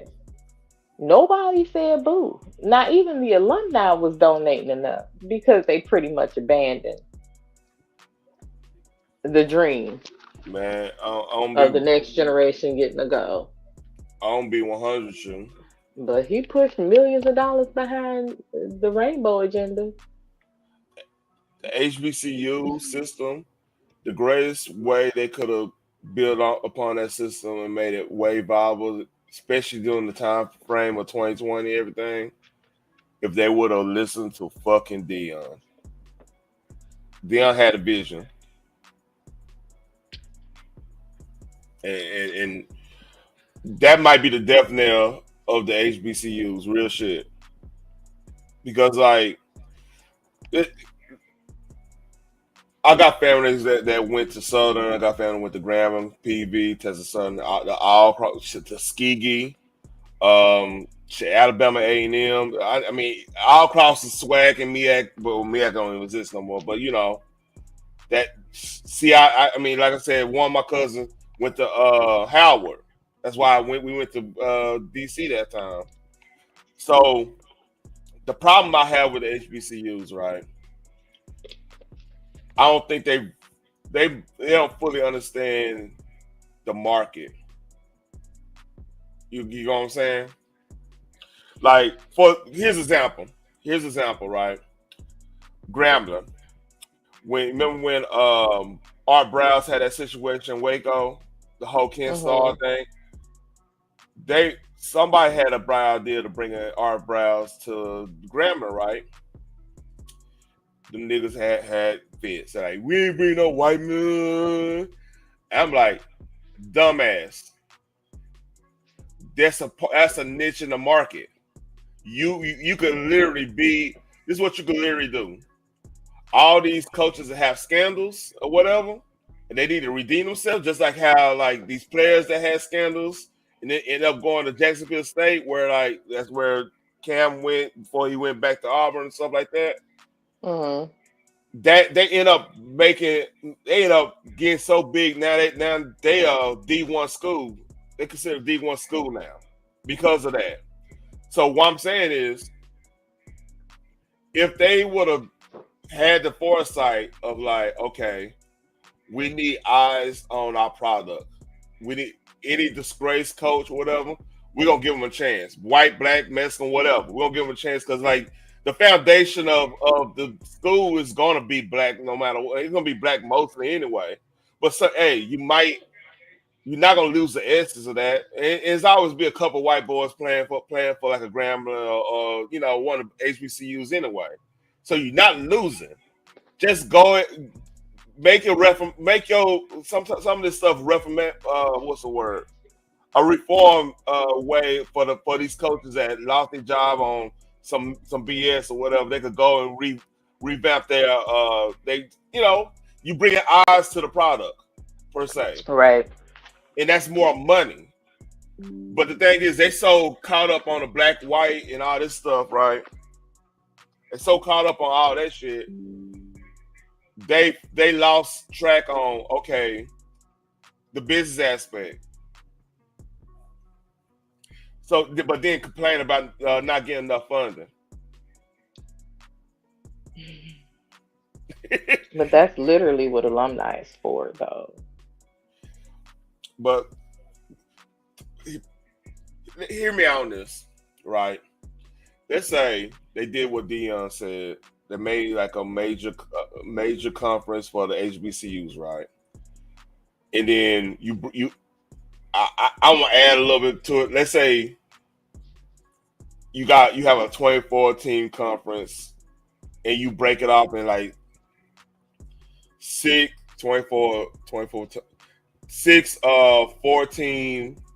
divisions or whatever, right? And you tell them, and you tell those athletic directors in those particular divisions, hey, go and get a media contract with every network to play your games. It don't matter if it's just get a number together, and then you can go, get it started. Then if they would have got the right coaches, then you more likely you're gonna get athletes because kids gonna be seeing this right during 2020 after George Floyd. So everybody was on they got their fists in the air. They ready. You now you got ready made. Now you got a competitor to the big colleges. Your Travis Hunters would have been staying at Jackson State. You know what I'm saying? Right. In that case. And right there, like all you gotta do is just develop the talent at that point. And make sure you spend the money right. And shit, it's just they just backwards, and then that tells me they corrupt. Like look at Bethune-Cookman with Ed Reed, even though Ed Reed probably did that the wrong way, but he had a point. Like it was the facilities was shit, and y'all getting all this money, that type of shit. You know what I mean? Mm-hmm. So we gotta go deep in the HBCU shit. I'll give this 2 more minutes, and then I'll go and end it, man, because it's almost 3 hour mark. Whining. I can't believe Anton is just getting reparations. And what you gonna do about it? What you gonna do? You gonna beg some more? Yep. I set a motion to go and get reparations, but you're only 9% voter turnout rate, 14% voter turnout rate in your own communities. That old cotton hoodie you wear every day, it's bull. You need the new 340G. You don't even know how to organize. You're still following preachers. Jamal Bryant, that demon on the pulpit. Demon. Jamal Bryant is a straight up demon. And listen, I'm going to tell you the honest to God truth. He's a demon in real life. Yeah. And the crazy thing is you got people out there, no reparations, no vote. Like that's hurting somebody. You start asking them, hey, what money are you what candidate are you putting money behind? Crickets. Hey, what PAC are you funding to help push your agenda? Crickets, PAC, super PAC. Most people don't even know what a PAC is. Yeah. You just hear people out there, I'm voting the couch. Like that's going to help push your agenda. It's ridiculous, man. Ridiculous. In real life, he's a demon. That's why he took over a demon's church. Bishop Eddie Long, demon. He took over Bishop Eddie Long church? I didn't know that. Yeah. That's crazy. Yes, he did. Ain't none of y'all ever really had no real jobs. Ain't got no background, was never in finance, was never in technology, never really did anything. You got a bunch of degrees, but it's all in African American studies. Who cares? And these is your leaders. Nobody respects you. Shut this whole thing down. Sick of y'all. The worst of the worst. Ain't got no work ethic. Ain't got nothing. Who your leaders? DJ Envy? Charlemagne the God? Damn. Is that your leaders? I don't care about none of these people. None of them. Never needed one of them in order to do what we doing. We built this from the ground up, brick by brick, bag chaser by bag chaser, live stream by live stream, clip by clip, business by business. Funded ourselves. All of them is funded by somebody else. iHeartRadio is funding us. Charlemagne talking all of this black stuff every single day, and I see him over there with Andrew Schultz. We're the brilliant idiots. Get the fuck out of here. Sick of y'all. Brilliant idiots. Fake black people. Fake. Ain't nobody impressed with y'all. It's up. Up from here. No mercy. Wow. Hey, shout out to Anti, man. Shout out. He is obviously sick and tired of black people and they shit. Shout out to that book too. I see that portrait. Booker T. Washington. fed up with these individuals out here, keyboard warriors, keyboard gangsters. You know, they all out here, you know, talking about a movement and delineation and all this other kind of stuff. You know what I'm saying? No reparation, no vote, all this other kind of stuff. You know what I'm saying? But you see no movement. You see no organization. You see none of. You know what? If you really want to get somebody perplexed when they on that type of time, ask them, what is the black agenda right now? Black political agenda. Man, you get cussed the fuck out. Go ahead. Because, like, right now, we don't have nothing. We just, it's a lot of emotion. You know what I mean? That's like asking Kamala what was her policy. She was too drunk to know. Man, her policies or whatever her husband told her the policy was going to be. That's what that was. So they keep it 100. But nobody want to talk about that. Nobody want to talk about that. You know what I mean? Yeah. Yep. He had more power than she did. Yeah, you're like, yeah, you know. But that's about it on that. But like, I agree with Antoine, man. Anton. I agree with him on this aspect in general. Like, the begging aspect, you're never gonna get what you deserve when you begging. Well, you are gonna get what you deserve. You're not gonna get that respect. You know what I'm saying? Yep. And just even like Black Lives Matter, right? The slogan was okay, but if you just think about it, like, it's more. It wasn't like think about the other groups prior to now. Like all the other groups we had, like shit, the Black Panthers, that was masculine and motherfucker. You know what I mean? You know what I mean? Black Lives Matter was kind of feminine, kind of soft. I ain't gonna say feminine because feminine could be strong too. It was just kind of soft, like, hey, we matter too. That's what it says. It doesn't say like. It doesn't give you the like a strength, like a place of strength. You know what I'm saying? Like, yeah. And people might be like, well, you don't know what you're talking about. You know this and that. Oh, okay, dumb that later. I got you. But yeah, it's just prayers up. I will ask you this: what would Brother Malcolm think about the whole slogan "Black Lives Matter"? Really? He would not agree with that. The thing is, hold on, because I'm trying to. Okay, first of all, the thing is that I guess in his mindset would be us begging for them to accept us in a sense. Yeah, and that's never good. Never. And they have been preaching for years that we need our own. Like, we need to gather up and, our finances, our mindsets, and other things, and put in perspective of just being by ourselves like we had before. Our own grocery stores, our own banks, or financial institutions, because it could be credit unions as well, our own schools, and just leave them where they at. Yup. And we can police our own community. I calls that out. I would add on to that, like after Malcolm especially, like if we as black men, I mean black people in general, but especially black men, we could just go in any room, shake hands, and hold our own. That's a net benefit in my opinion. That's just like, and then we exclude respect and confidence. That's a net benefit in general. You know what I'm saying? A lot of times, because like the slave master know.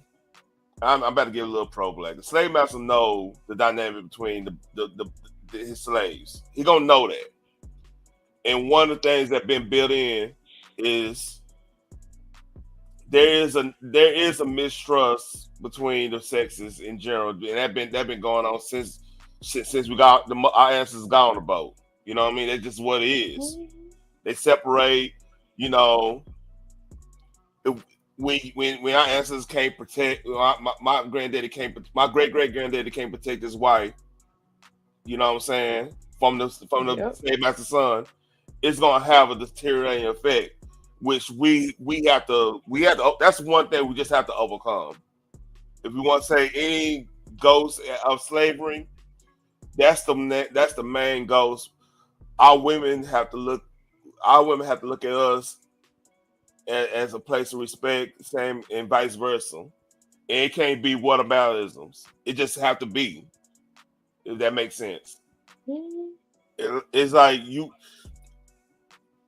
don't have to expect. Like, here's my thing. Like I like last night, I respected the panel just because it was the right thing to do. Respect the panel. I didn't go and I should have went on the tear, but I am representing other people. I'm looking at it in that fashion. That's the only reason I didn't go out. You feel what I'm saying? In a lot of cases, that a lot of people ain't gonna understand that. They're gonna be like, "Man, you look soft," or this and that. Yeah, some people, but because here's how I see it, and nobody has to agree with me. Yeah. Number one, the answer said he been around since day one, so he already knows we don't really fuck with stuff like that. Yeah. I get what you trying to do, but you don't force her on other people. You can at least ask, "Hey, Soulfly in the back, you mind if I bring her up?" He just brought her up. Yeah. And remember this. Do you know how many thousands of dollars have been paid to drop her ass? And I'm not gonna tell him how to run his thing, but remember, it's not telling him how, but you still have boundaries. I agree with that. But what I'm saying is, like, remember when Luke, like, we was out, me and you, I think Earth Day was in here, Thumbnail Lady, CB3, we were all having a good conversation. Lou wanted to join in, which I have nothing against Lou. You know what I'm saying? And well, Earth Day was just leaving, and Lou wanted to come in. So I let him know, say, "Hey, you gonna come in here? Ain't gonna be none of that crying shit. We gonna chill." I let it be known. But that Negro will cry. Yeah, you know what I'm saying? But and no, like I said, he just a little whiny. That's just what it is, man. Hey, it is what it is. Some people just built that way. No disrespect, but like that part. And the thing is, I really don't have nothing against so far. Like legit, the people I have an issue with, Phoenix, I'm just gonna go in. When they on, I'm just gonna go in. It ain't gonna be. I'm not gonna even worry about the pound. I'm all right. Time to go in, and it's been known. You know. Yeah. But like, I already knew what time that was, and like. He's new to this shit, man. Like it's some shit. He's new to the content creator side, but according to him, he's been around since day one. Okay, well, in that respect, because again, He respected me enough to say, hey, you want hell? Fuck no. I don't want her up here. He knew not to bring her up there when I was up there. Because we don't get along. And I'm not about to kowtow to that fat hoe. Like, at all. It's not happening. I be done tore up your entire fucking platform. Please do not put yourself or me in that position. I have a boundary. And I've said it many, many times. I do not, under any circumstances, entertain demons. That part. And that is a demon. Because she decides to come up, interrupt people. Like y'all ain't having a conversation. She want to talk over you. That's disrespectful as fuck. Like, every time she come over there, she starting shit with the people who actually come over there and support you. You said one of your, I think it was the live before, it was a couple of lives ago. It was a few lives ago that he heard her on her platform dogging his shit out. Man. Now, if you want to bring her up to have that conversation, that's fine. Because that is your right. She was dogging your shit out. So you get to bring her up and have that conversation like, hey, what the fuck is going on over there? Of course, she twisted it, lied, remixed what the fuck she was talking about. But at the same time, you hear how she actually feels, but you still want to bring her up for what? Yeah, that's when you start thinking. But like it was a good conversation with me and him, man. Like with the hood stuff, man. Because like, absolutely, and then he went left when she came up. I know. I mean, South Dallas, man. Like that's where all the after hour spots was at back in the Gap. Like that was like a neutral place. I mean, on South Dallas, they got their own internal stuff, but like, I think I know some of the people, man. Because like basketball and shit. But he asked you to come up, and you did him a solid and came up. Yeah. And then he don't even say, "Hey, so far in the back," because again, by his words, he been around since day one. That's what he said. So he knows how we, as a group, feel about her. She's disrespectful as hell. She brings nothing. She's not even a supporter. She's literally over here to start shit. And you just gonna let it happen because what is content? Like, no, the content is actually what the title is in your fucking shit. Like that was so unnecessary. I mean, and that's what. And then when she did add to the conversation, this heifer always be telling background stories of movies and TV shows we watch. I was like, yeah. I'm like, this bitch is literally sitting here talking about Minister Society. Shameful. She remixed Minister Society.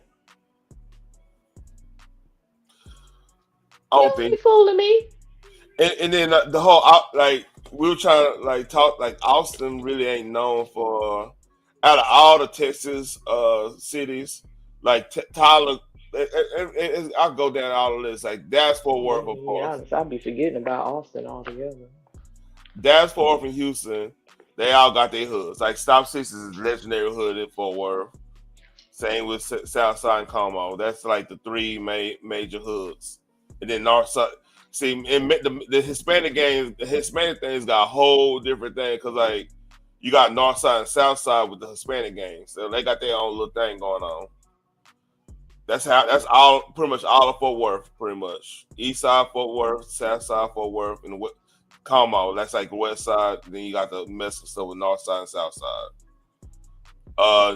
In Dallas is South Dallas, West Dallas, East Dallas, North Dallas, South Oak Cliff. You know what I mean? Mm-hmm. In Houston's, North side, South side, and all the hoods in there. That's pretty much it. Third Ward, Fifth Ward type shit. But Austin, nobody knew Austin hood. it's no disrespect to them, but they do the extra just to try to stand out type shit. That's the type of time they on. Cause like, again, a lot of folks that have moved to Austin, it's gonna be a lot of transplants. Cause like like Dale, you got a lot of tech working people going down there. Then you got old Austin. That's pretty much where the hood's at. But like, then the folks that just they probably working in the whole. They probably working for the state and everything like that type of shit. So it's not necessarily. It's a hypocritical town in a way because like they have the biggest homeless situation, right? But then on top of that, they'll have everybody riding around Lamborghinis and Ferraris and shit. It's like a big juxtaposition. And I'm saying this as a Longhorn fan, which is crazy. I'm not dissing the town. It's just like of all the towns in Texas, Austin will be the most hypocritical one. Just because of it's podcast central. Like everybody got podcasts down there. You know what I mean? Yeah. Well, it's been fun. I gotta go cuss this man out. All right, this is the last. I'm on a mission. Yeah. You go ahead and go. I'm gonna leave it here. That this Young Thug did a free. Oh yeah, I got to go. Thanks for having me up.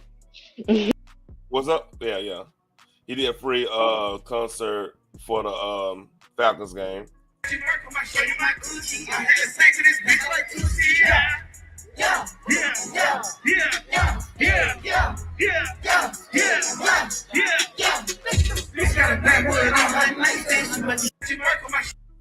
So free concert 2 minutes from where I parked it. Oh, that's cool. He just did a free concert. But I'm gonna leave it at that. Like, share, subscribe, leave a comment. Man, this is a good live. Man, UK is tripping. We went through everything. We pretty much went through everything except for the Black Rabbit show, which is good. I go watch Black Rabbit. Hey, take care. Like, share, subscribe.